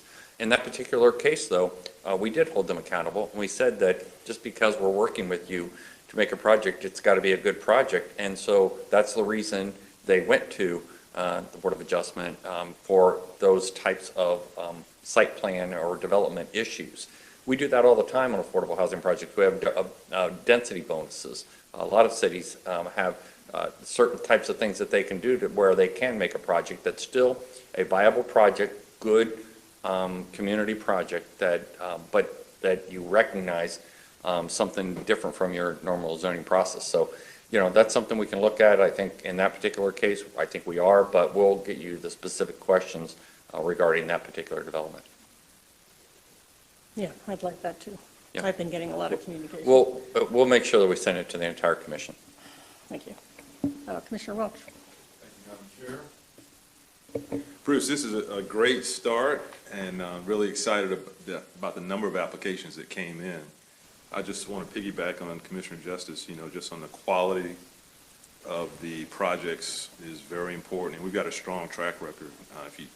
One of the things I did was take, I think I told you, a former Sarasota mayor on a tour of the projects. Catherine Driver gave me a list that we've developed with the penny, whether it's Booker Creek or the Blue Sky development in Lellman or others. They're just first rate, and they kind of kill that stereotype of what affordable housing looks like. So the quality, we need to continue that. One of my questions that I didn't have coming in was this whole industrial flexibility that I didn't know existed thanks to the state. That's a game changer. But a question I had, you had a slide, and I was off by 10 trying to do this by hand, but so you had 193 units in this first batch, or 80% AMI and below, and then 219 between 80 and 120, which is actually more for the 80 to 120 range than the below 80. And one of your early slides talked about the fact that we said we're going to target 80 and below. And so my question is, going forward, are we going to try to stick to that, or are we going to see what we're seeing here, where more than half of it is going to 80 to 120? And the other question I have is, how are we defining workforce housing? Because in a couple of the slides in the background, James Park, Greenview Manor, it says this development does not qualify as workforce housing. And I'm not understanding why it doesn't qualify if it has, in this example, 15 households at 30% AMI and below, and then 37 households between 80 and 120. So help me understand those things. Sure. To your first question and your first point about the targeted incomes, absolutely. We are targeting the incomes as set out by ordinance. Our scoring system we built put a lot of extra points on hitting those targets. And that might be something we tweak a little bit to add a little bit more emphasis. You know, this was the first go around. We haven't scored projects before in this manner. And so once we're done with the first process, we certainly intend to go back and look at, are there things that we can do to enhance the process and the evaluation? To your point, we're very dedicated to hitting those affordability targets.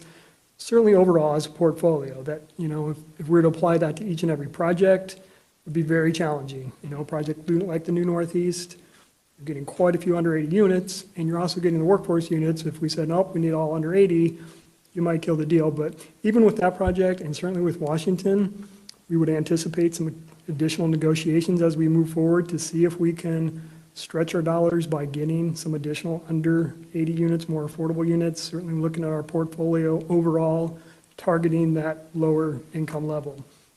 To your point about workforce, you know, penny for, we are spending money out of the economic development section. And so when it comes to economic development stimulation through housing, there are different ways you can do that. By funding housing construction, you're creating jobs. It's kind of short term though, but you know, you are creating jobs. The other major component there is to house the workforce. And so that kind of goes to defining workforce housing as who is your workforce. We haven't established a crystal clear, here's the two-sentence definition of that, but what we have sort of outlined is what workforce housing is not.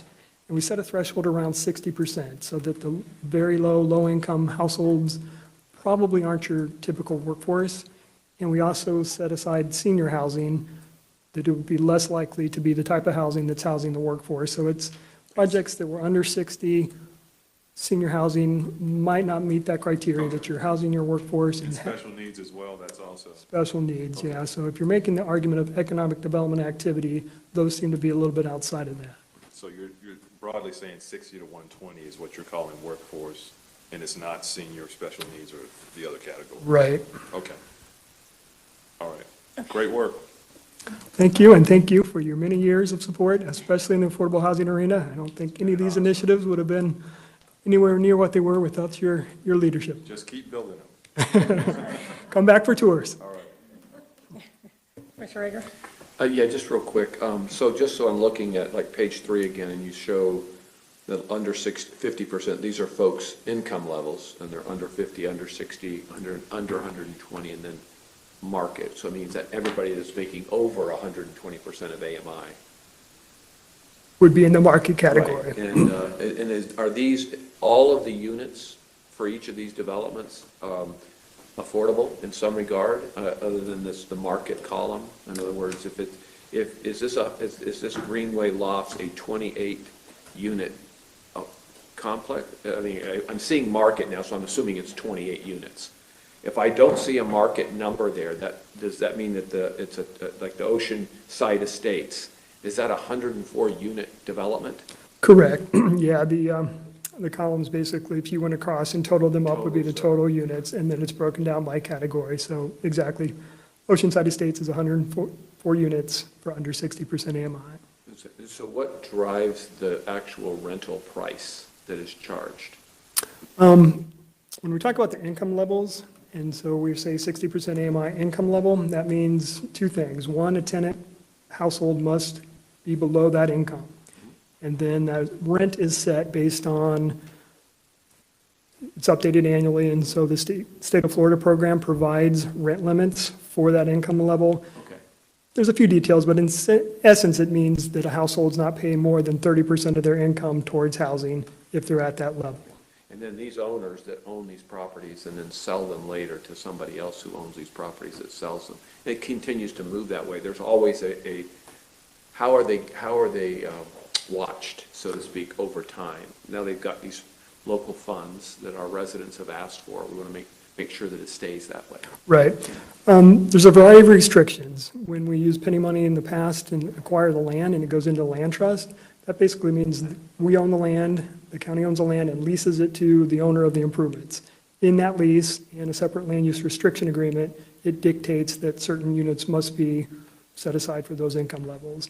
If we do a construction financing assistance program, then that's in the form of a loan. And again, there's a land use restriction that dictates how many units must be affordable, to what income levels, for how long. Should they violate that, we'd actually have the right to foreclose or take it to that extent. But basically, that's the enforcement mechanism that's put in place for a project. And over time, those market rents, if you will be adjusted, I'm sure. On an annual basis, those are adjusted. But always within the parameters that are given. For the income level. Thank you. Okay, anything else?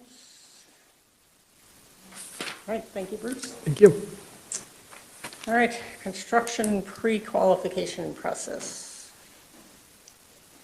So we have a long-standing process for construction pre-qualification, and so we have, oh, I see, you have to turn yours off for me to talk, I didn't know that. No, I have to turn yours on, Oh, got it. but I did.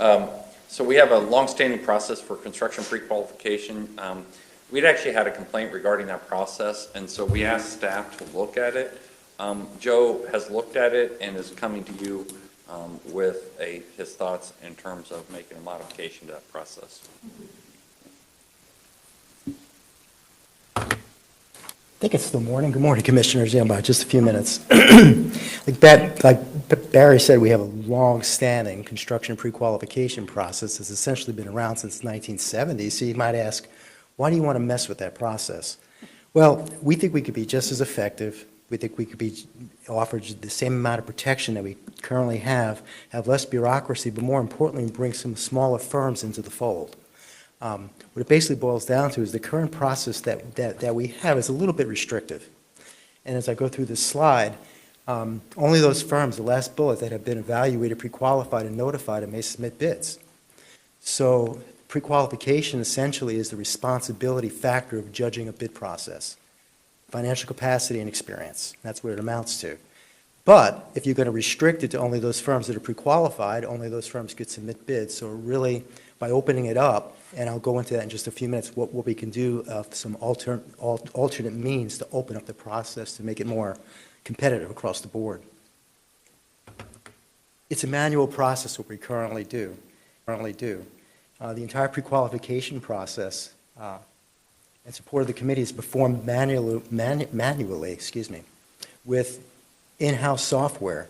That we developed the software in-house about the year 2000, and it's no longer supported. So essentially, the entire process now has to be done manually because we went forward and changed the purchasing platform to a software called BuySpeed, and there is no functionality in that software for pre-qualification. In fact, staff could not find that functionality anywhere in off-the-shelf software.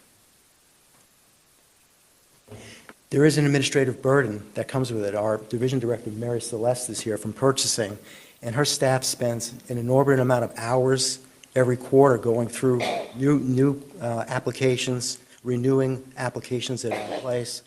And it's a burden on the actual contractors as well, the entire process, because they have to submit the information on an annual basis to either re-up or, if it's a new firm, to actually become pre-qualified.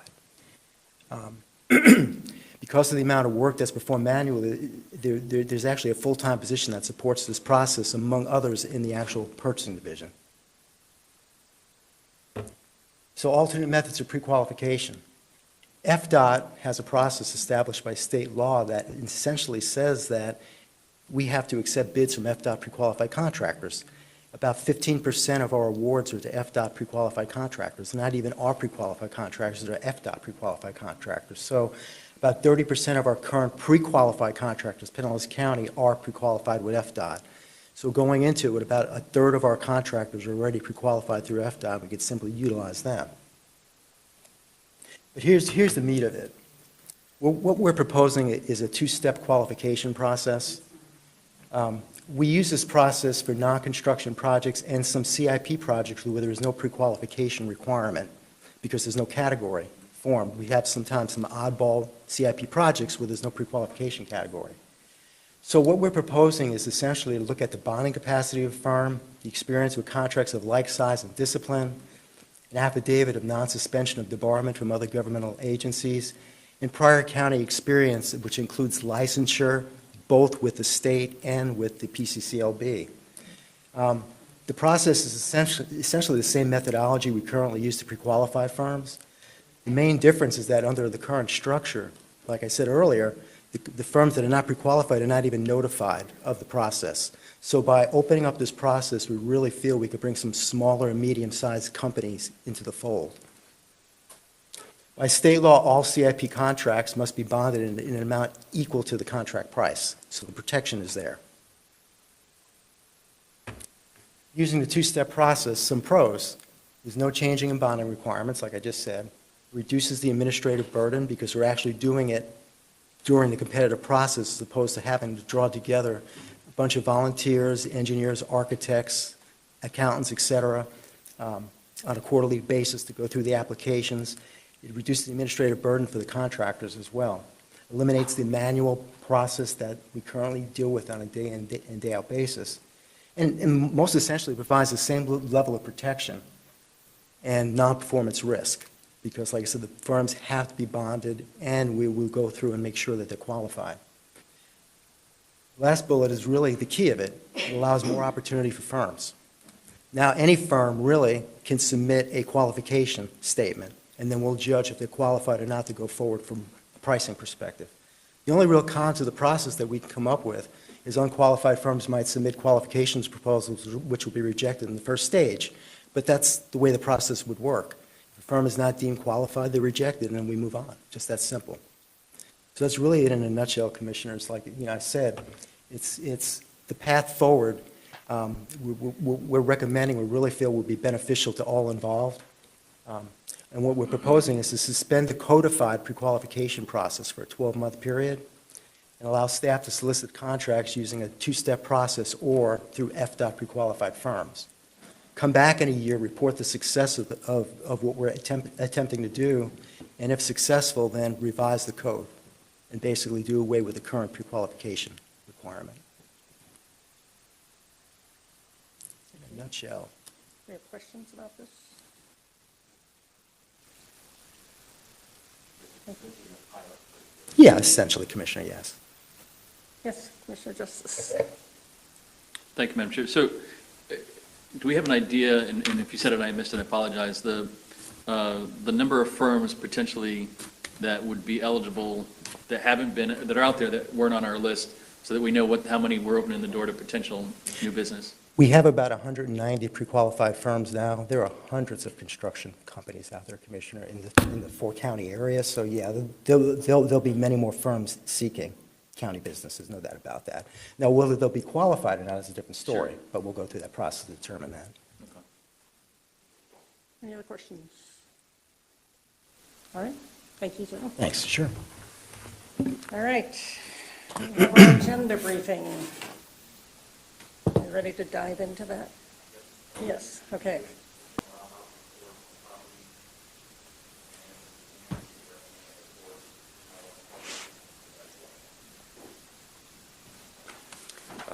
Number 2 is the, Oh, thank you, whoever did that. I forgot. I keep wanting to, hit my screen, but number 2 is the countywide plan and map amendment, and this is for the Gateway area, as we talked about, and this is for the city of Largo.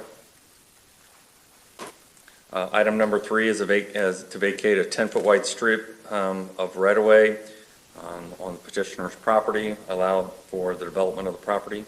County staff recommends approval.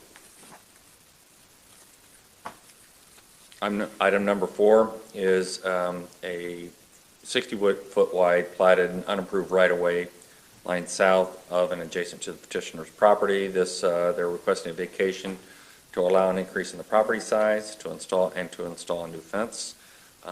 If it's approved, there will be a public utility easement will be retained over that portion of the property. Item number 5 is a resolution extending existence of Pinellas Parks CRA for 20 years. So this staff worked really hard on this to come up with a modification. So in this particular case, they are recommending the extension of the existing Pinellas Park CRA for a 20-year period, modifying the tax increment financing from 95% to 85%, but then also establishing an expansion area with a contribution rate of 90% for that area. This also provides for a midpoint review after 10 years. Item number 6 is a resolution approving an interlocal agreement with the City of St. Petersburg. So they currently have the in-town West CRA that is coming up on its timeline. They want to extend their portion of their CRA, but then we have to close out our portion. This would delegate all the power and authority to them for the extension.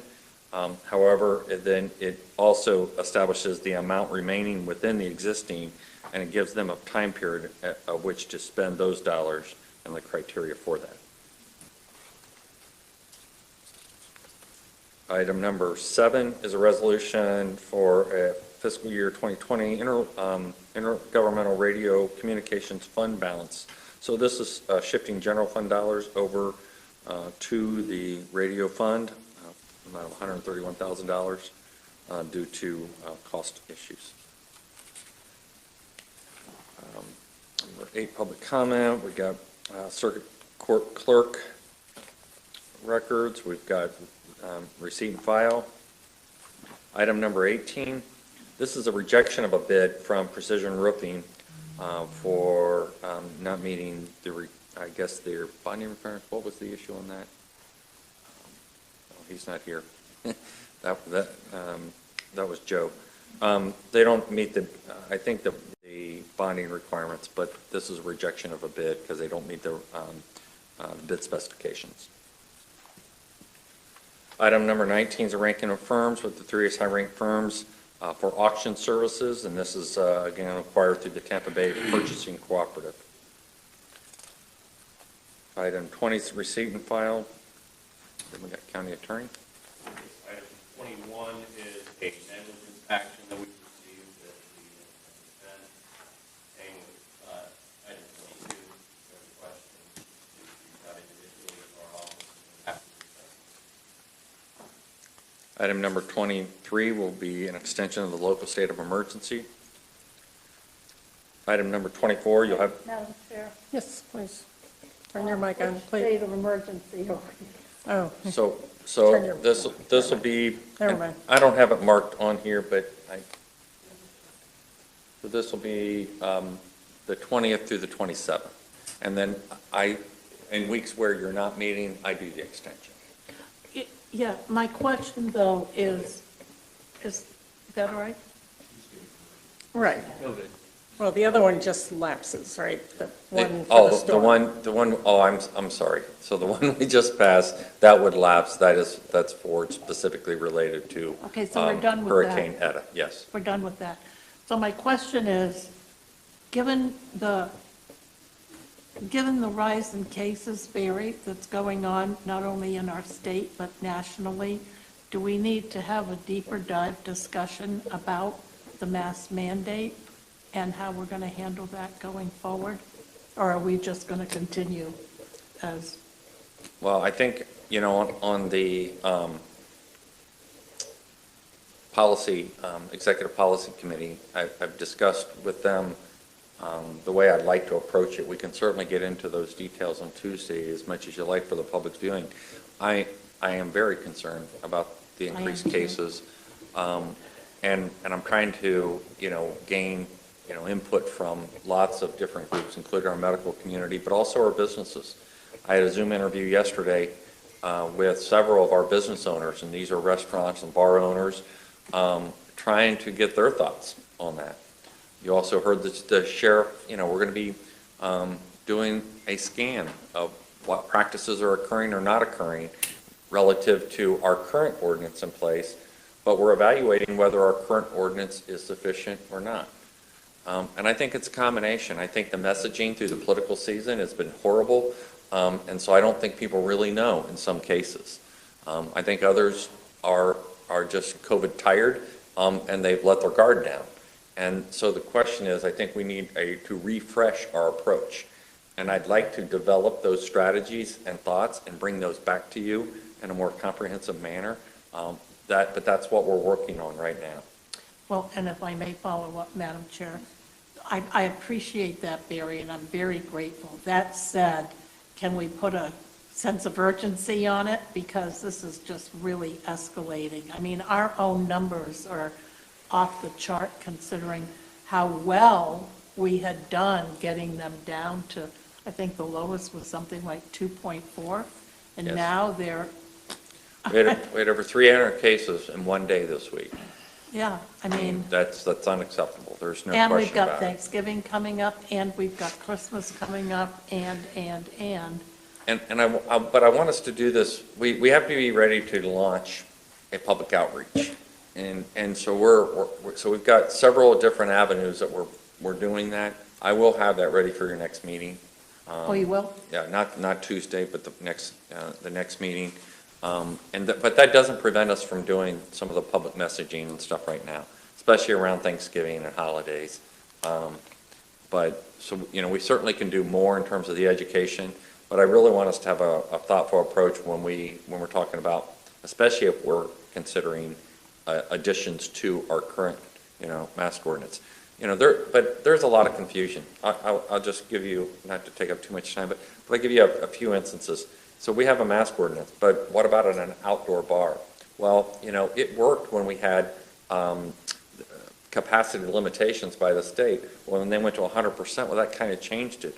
So if you're around a bar at an indoor facility, or you're at, and I don't want to pick on a particular place, but I talked to them yesterday, and you got an outdoor facility, and it's a really fun place. But if it's outdoors and you get 100 people crammed around a bar, that's still a risk. And so our mask ordinance doesn't apply. But guess what? What people don't understand is that you have to be seated to be served does apply. We also have separation requirements. And again, they don't really know that because of some of the messaging and the confusion from when we did that and the changes at the state level.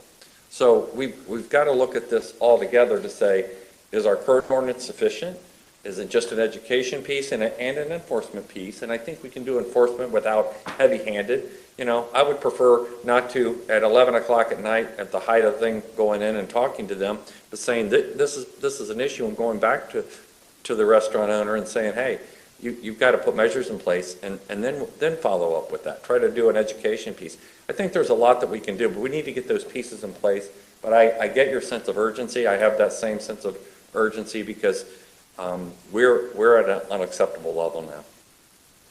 Do we know if the sheriff's office will have that information ready for Tuesday, his scan of different establishments? I'll talk to him about it. I think he would. At least something. Mm-hmm. Okay. Item number 24 is the St. Pete International Airport Master Plan, and Tom will be there to give you a presentation, or actually, Tom won't be, right? It'll be Mark. So Mark Sprague will be there to give you an update. 25 is a funding recommendation for how to spend funds created through the Alcohol and Drug Abuse Trust Fund. There's a fee collected by the clerk of courts, and they allocate those based upon request. Item 26 is a grant agreement with the Florida Department of Law Enforcement for the Criminal Analysis Laboratory Systems Grant. And this will allocate dollars for that. Item number 27, and we'll talk about this in detail because I'll have Aubrey there to give you kind of an update. And this is to expand. You know, we know going in, we had open-ended programs. We didn't say, okay, once everybody applies and the dollars are done, then, you know, no more dollars in this particular category, especially for individuals and businesses. But we didn't know what how much people would use that. We're now at the point where we need to close down these grant funds because we have to expend them by December 30th. And we have funds available, so we want to expand the programs out for some of our nonprofits, specifically around our culture and attractions, and also directly to our local governments. So for instance, in our local governments, our strategy was to leverage every dollar available. So we were going to provide them the 12.5% match and let them then get dollars from FEMA. So we're stretching our dollars even further, but FEMA changed the rules and said we're not going to reimburse local governments except for the initial response to COVID. And so we have the dollars available, and we think it's the right thing to do. So we want to give direct allocations to our local governments to be able to help reimburse them for the cost associated with responding to COVID. And so we'll have a presentation and a recommendation to expand that program. Again, and then begin to close out the various program categories. Yeah, please. You're going to have some kind of where we are in the available funds and all of that too? We are. Okay. We're going to have a formal presentation on Tuesday. Okay, thanks. Great.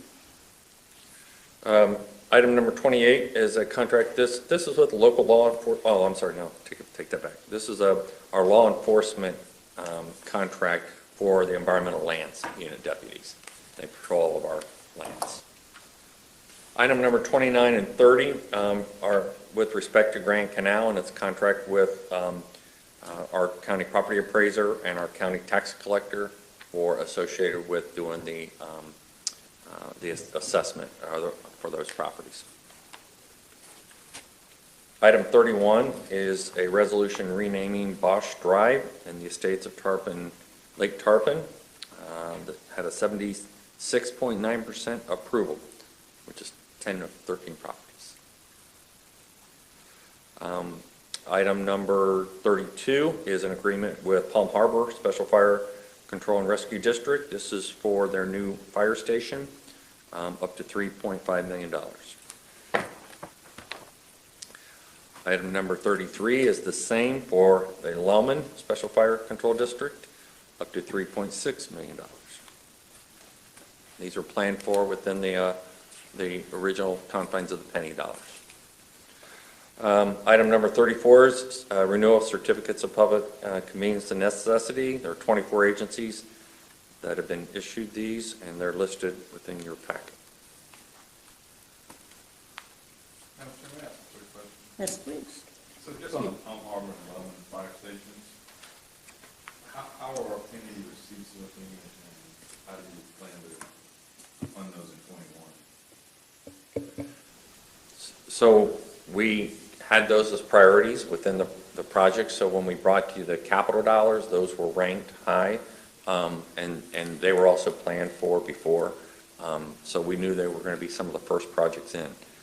In terms of overall, I'd rather do a kind of a formal presentation to you regarding the penny dollars. The hard part is it's first year. It's not even in the end of the first year of COVID, and so it was. I know you had the same issue last time with kind of losing dollars.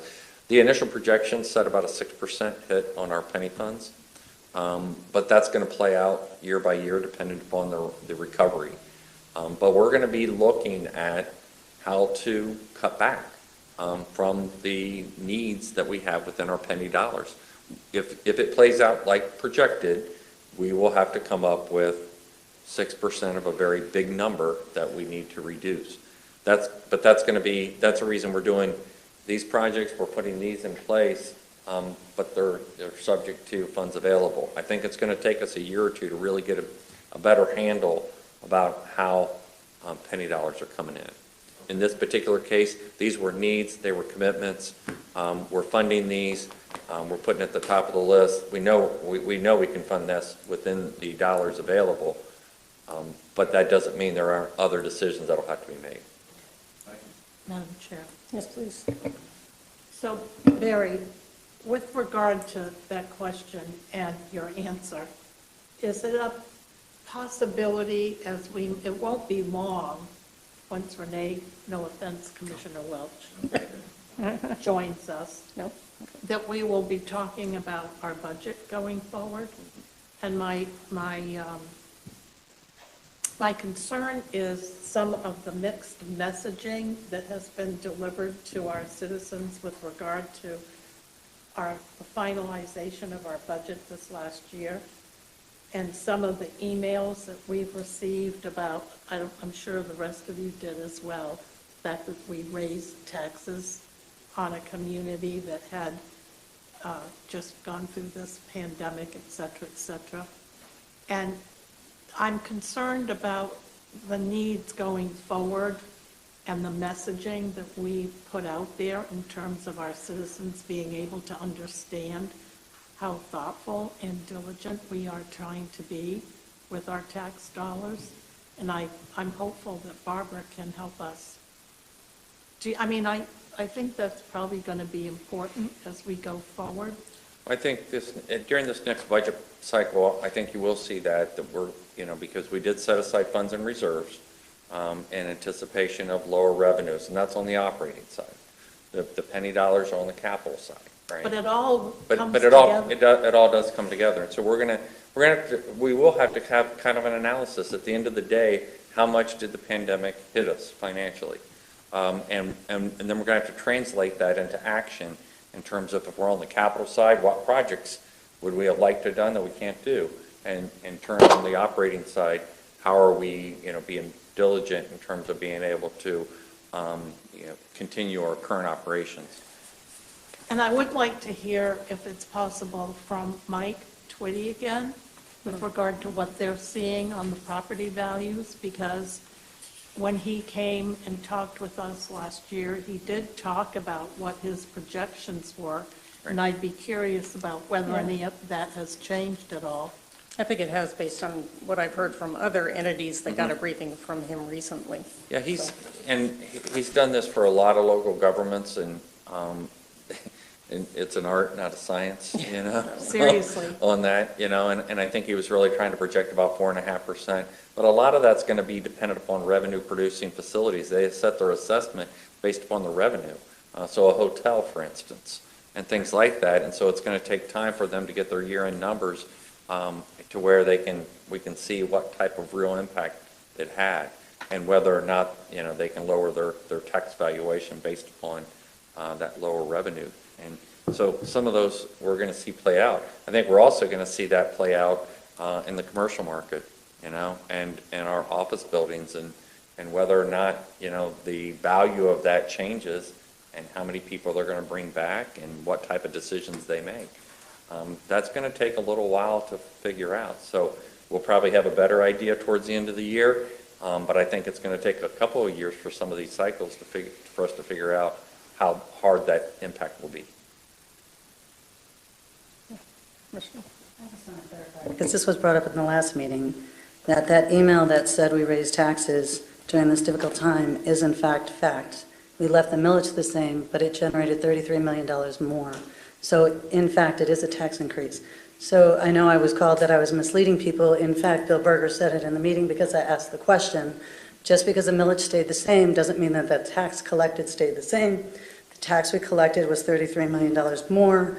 So I don't know why this keeps getting brought up, but in fact, it is a tax increase. So, Well, it's the value of our properties that increased. our budget went up $33 million, which means it was a tax increase. So I know we left the millage the same, but this idea that I misled people is not true. I did not mislead people.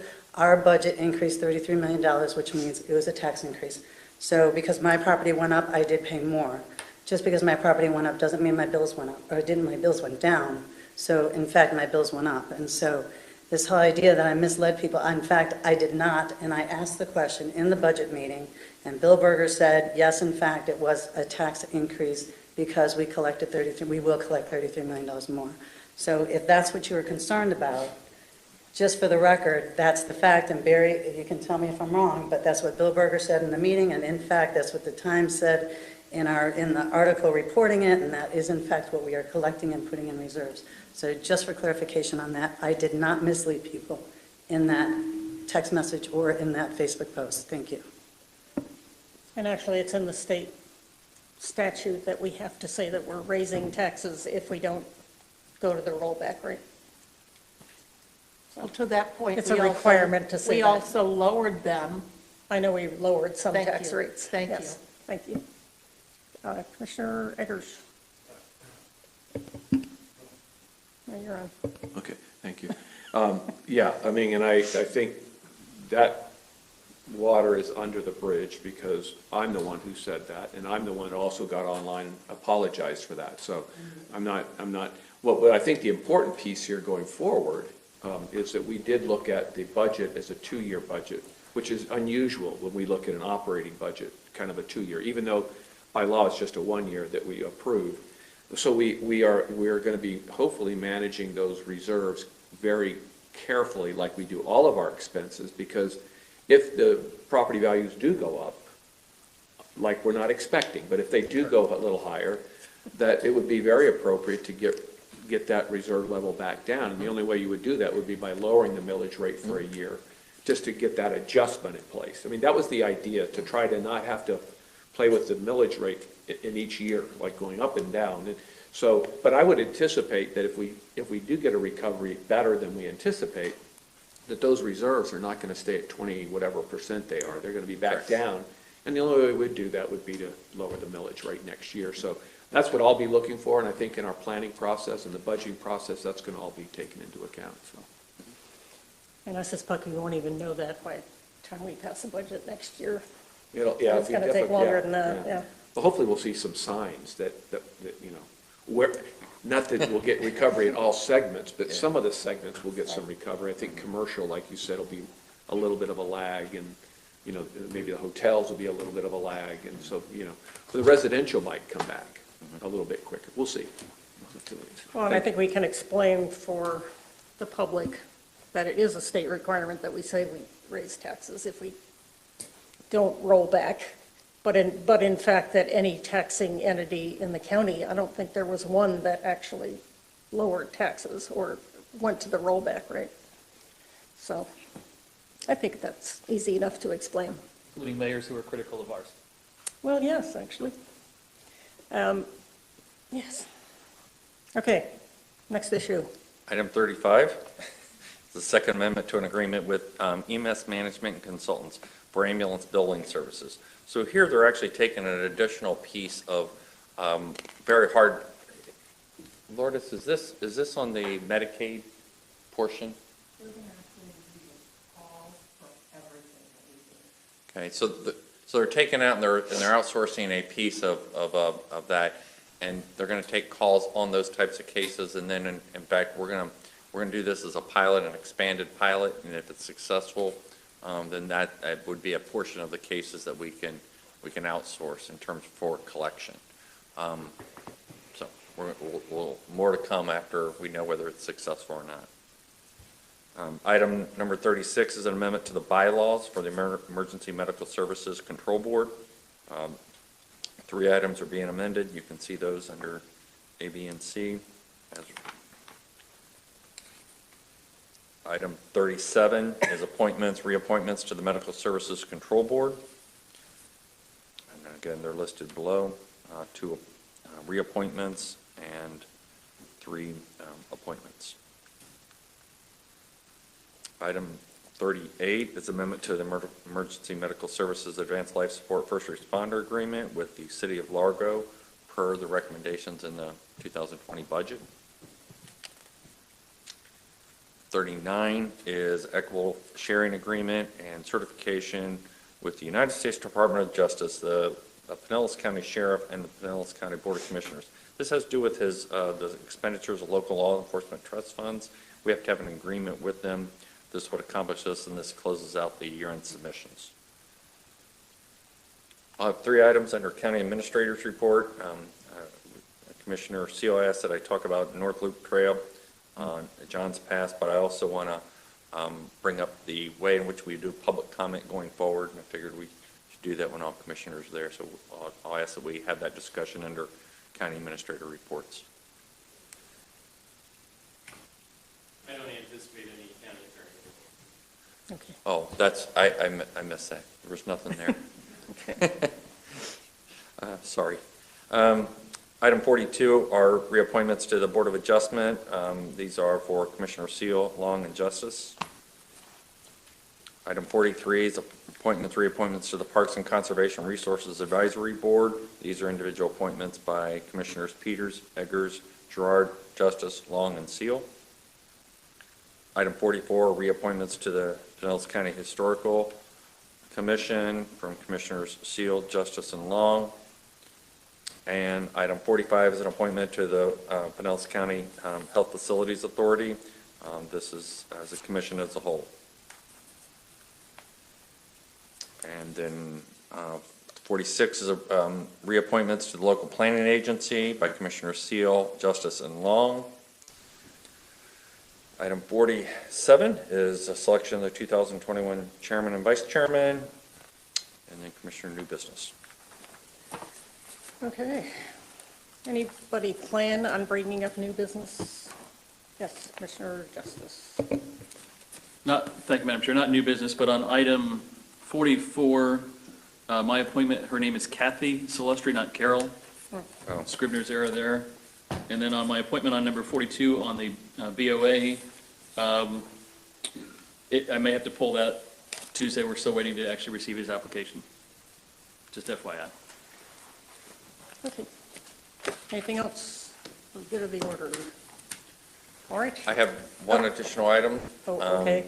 That we just need to brief you on, and that's the reason I asked Kelly to come in.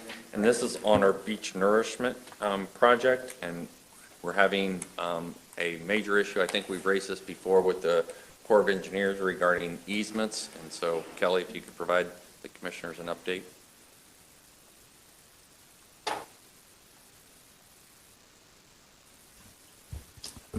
Okay, good morning. You received I think the memo that kind of outlined the issue at hand. We were notified last Friday that we needed to provide them a letter basically telling them where we had easements and where we didn't. Because they're getting ready to go into fiscal year 22 budgeting, which will include the design and permitting for the 2024 nourishment of Sankey. We have not been successful in Indian Rocks Beach, Indian Shores, and Reddington Shores. After a very robust outreach program, public meetings, we've sent out the easements to the property owners twice. We have a third mailing going out here shortly, but we are not expecting any positive feedback from that. There has been a campaign out there by some other individuals, kind of a negative campaign against the program. We have been working very closely with the cities to try to provide the facts and information. Unfortunately, we are not successful. So this letter that needs to go to the Corps basically will be requesting that we proceed with a project that would include the areas where we actually have easements, which would be Clearwater Beach, Bel Air Beach, and North Reddington Beach, and then there's 2 properties where the project extends into Reddington Beach. So there would be those two areas. They do constitute 55% of the project area by volume of sand that's actually placed. So that was what we're working on. I will be speaking with Indian Rocks Beach, Indian Shores, and Reddington Shores later today to let them know that this is happening so that they're not caught off guard. And then I will also notify the other cities as well. We received a call from the Army Corps yesterday that, while they had told us on the 6th that the staff support moving forward with that approach, the next level up foresees some problems with that when it goes to headquarters, it is probable that the whole project will be canceled. And if you can explain, Kelly, the difference on what the change is, okay, and what type of an easement for the project and how they're viewing that, which is creating the issue with the individual property owners. Yeah, the requirement is for both a public use and a construction easement, essentially. So we can build the beach, and then because we're using public dollars to put sand on private property, that area can be used for basically general recreation type activities. Unfortunately, people feel differently about different sides of it. Some of them have no problem with the public use part because they see people out there all the time. They lay down their towels and their chairs and their beach umbrellas, and they're used to that back there. Some feel that the construction language, even though we have whittled it down to the bare minimum, this easement is basically 3/4 of a page. 3/4 of a page long. It is such a short, we've modified it multiple times, which the Army Corps doesn't normally do, but they did. They worked with us on that. That language, some of them feel like we could come out there and construct something other than a beach, even though it specifically says we can only construct a beach. They feel like we could authorize private activities in their backyard, like concession stands and other things like that, even though it is very clearly prohibited in the easement. So some people don't want the people back there, some people don't care. Some people feel the construction easement would allow us to do things we can't do, and we can't seem to move the needle on what the belief system is out there. It's with some folks, it is just it's a land grab. Some of the we can share the document with you if you want to see it. It goes in, it gets pretty deep. So we have done everything we can, and we're going to try one last mailing. But there is a likelihood that we may lose this project in 2024, which means the next time we could foreseeably do a project, if all the easements came in, would be 2030. Yesterday, staff were out there checking on the beaches, and we lost, just conservatively, almost half of what we put out there in 2018. So we issued a notice to proceed to our contractor to get out there and get those beach profiles done. There's extensive damage. Paso Grill is scheduled for nourishment in 2022, so hopefully that one will, but again, it's still a couple years away before it gets done. So, there's extensive damage out there. There are areas where the beach is right back up to the seawall on condos. Madeira Beach, who is not part of the project at all, had a significant damage. They have escarpments into their dunes that are almost as high as me. So, and they're not even part of the project. So they would probably have to apply for FEMA funds to do that repair. So there's a lot of concern about the potential of losing this project, obviously. We are at a 63-38 split on costs. So if the Corps walks away and we would decide to do a project, it would likely fall, the cost would likely fall entirely on our shoulders. Commissioner Long. Well, this is a big deal because I've been out to the beaches and seen what a storm can do in terms of moving the sand. And I shudder to think how these people are going to feel who are so protective of their backyard when, oh, by the way, they don't have a backyard anymore because the beach is all gone. Which in all likelihood, from now until 2030, could very well be the case, could it not? Yes. I mean, we didn't Well, there you even go. sustain a direct hit from ETA. It was just the right type of storm that had surge and current impacts. The other aspect of ETA is that it's come late in the season. If a storm were to have come earlier in the season, the currents are such that sometimes that sand will move offshore, and then the currents will bring it back.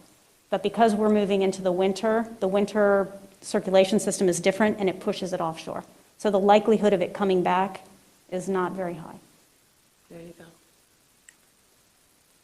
So eventually, this is an issue that can affect our whole economy in Pinellas County. If that Definitely, the yeah. projects go away and there's no more beach renourishment, well then, And we really need a legislative fix on this, which have to occur in Congress. We've been working with Congressman Chris now for several years, trying to work through the Corps of Engineers on the change and the way they approach these projects and having this. But we need to take that to our federal delegation and Congress, and Senators Rubio and Scott, because so far we have not been successful. Yeah, I'm trying to put together, unfortunately, it's like, I mean, I can explain it in a letter. It's so much easier for us to stand there on the beach and show them where you're asking us to get an easement that is, in most cases, in the overwhelming majority of the places where we need easements, that space is way up in the dune.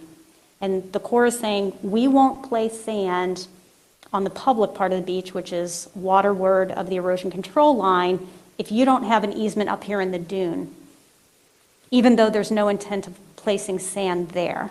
And it's because the discussion is that we place sand there in the past. And so it's kind of like a going back in time and saying, well, we did all this nourishment in the late 80s and 90s, and we didn't have the easements that we should have, and therefore now you have to go back and get them for the retroactive work that was conducted. So I'm trying to draft a letter for Brian Lowack that he can share with our delegation. But it's so much easier when we can stand there and I can say, right here, this is where we're requesting this easement in this dune. And to walk away from the entire project for some place that we're not placing sand is just such a huge risk for our community, from storm resiliency perspective, but also for our economy and the environmental aspects that the beach provides as well. yes. All right.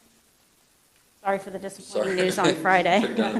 That's at the beginning versus end, a bad way to go, but you need to be aware of this. It's coming right at us, and in fact, the Corps moved up the timeline, and that's the reason we wanted to get this to you as soon as possible.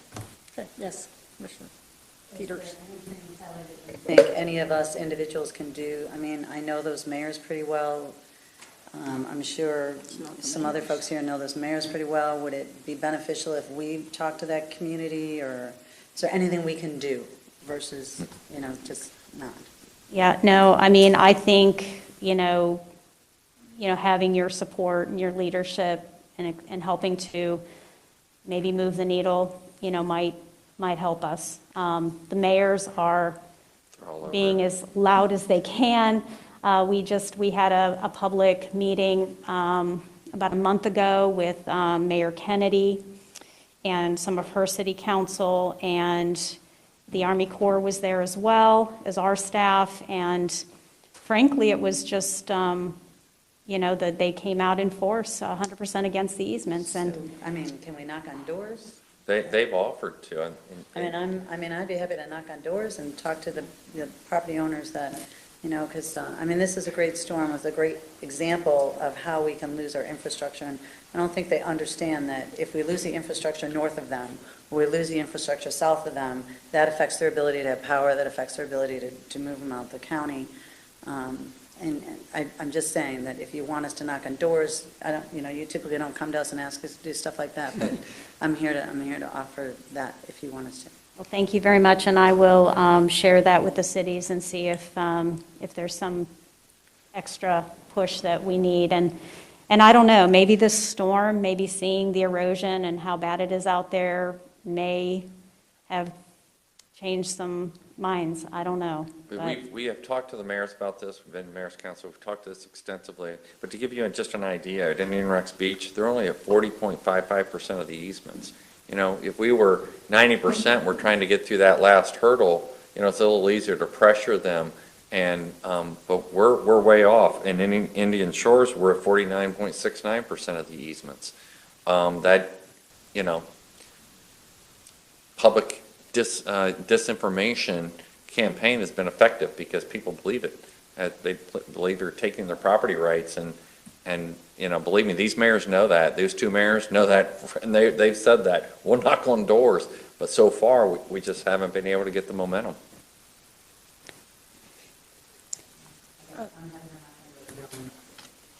Mr. Eggers?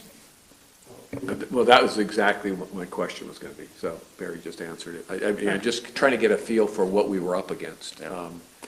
Boy, that just sounds totally uphill. Needed 450 easements, and we got like 250 or 200, something like that. Yeah, we're at 40, almost halfway.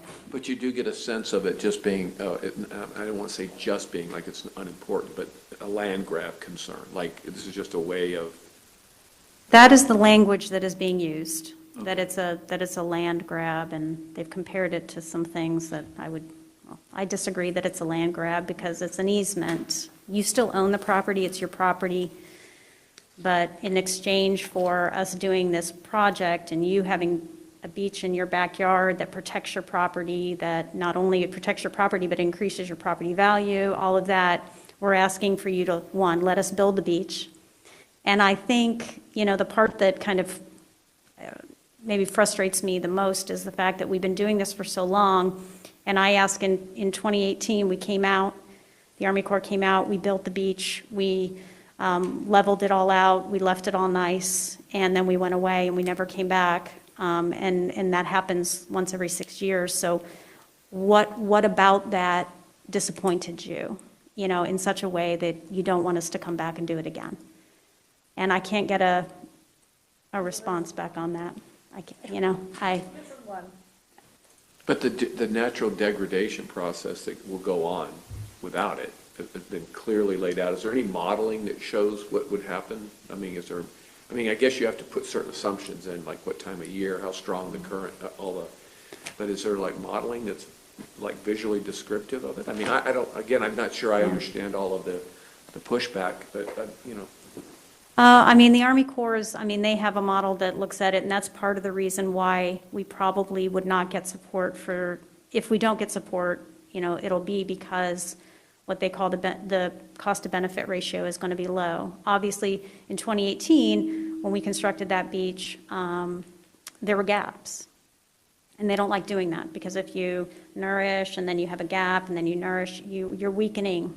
The berm needs to be complete for it to be fully functional. And so this concept of nourishing up here and nourishing down here, those two beaches are not going to be very stable very long. So the property owners aren't against the nourishing, they're against what would be required from the nourishing, which opens up their beach area to public use.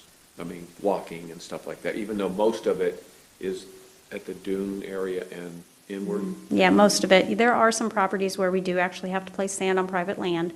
And so that is a true, it erodes up into their property, so we do have to place sand there and grade it out and everything. And I can recall before 2018, literally sitting on the floor of a condominium. This was the last ditch effort in one area. It was a gap, and I was like, if we can get an easement here, then we can fill all the way down to here. And sitting there and talking with them at night and just explaining. Because the peer pressure from their condos on the other side of them was coming strong, and they finally signed it. And they're glad that they did, but, it's just, to Barry's point, it's an uphill battle. There are hundreds of properties, and. I just don't want anybody to ever come back and say that it wasn't clear what would happen if we didn't do this. And as you're telling me, we've shown them, we've told them, because that obviously, like Commissioner Long was saying, it's going to affect other, it's not only their property that it would ultimately affect, but clearly our county and, the attractiveness. We have a kind of a scenario we show after Hurricane Elena and all the damage from Hurricane Elena. Like, here's what Elena did, and there's like no beach, and the seawall is like falling in, and here is today, the same location. And we have this like story that, so. It's very visual, tells a good story. So the only workaround really is to get somebody to say, go ahead and put the sand where you want to put it. And we won't, make their property available to the public. I mean, that would be the only way to work around it and just get, I mean, if the Corps would agree to that. I mean, that would be the only way, because it's obviously, they're more concerned about people on their property than they are about putting sand, because it's not really on their property for the most part. Yeah. I mean, Some of them don't want to give that easement either. They think that we might even allow, put the sand on, you mean? they think we might do something else with the property. Thank you. Thank you, Kelly. All right, anything else? That's all I got. Oh, yes, please. We wrapping up? We are. Then I just wanted to close out again with thanking Commissioner Welch for his service and let you know that it was about a year ago that many folks started talking about farewell plans, and a lot of people were very excited. But there was a lot of plans for things that we just weren't able to do this year, and so for that, we're a little disappointed, but know that a lot of thought went into it today. Absolutely, I appreciate it. Okay. Did you have, no? All right, and thank you again. All right, you're adjourned.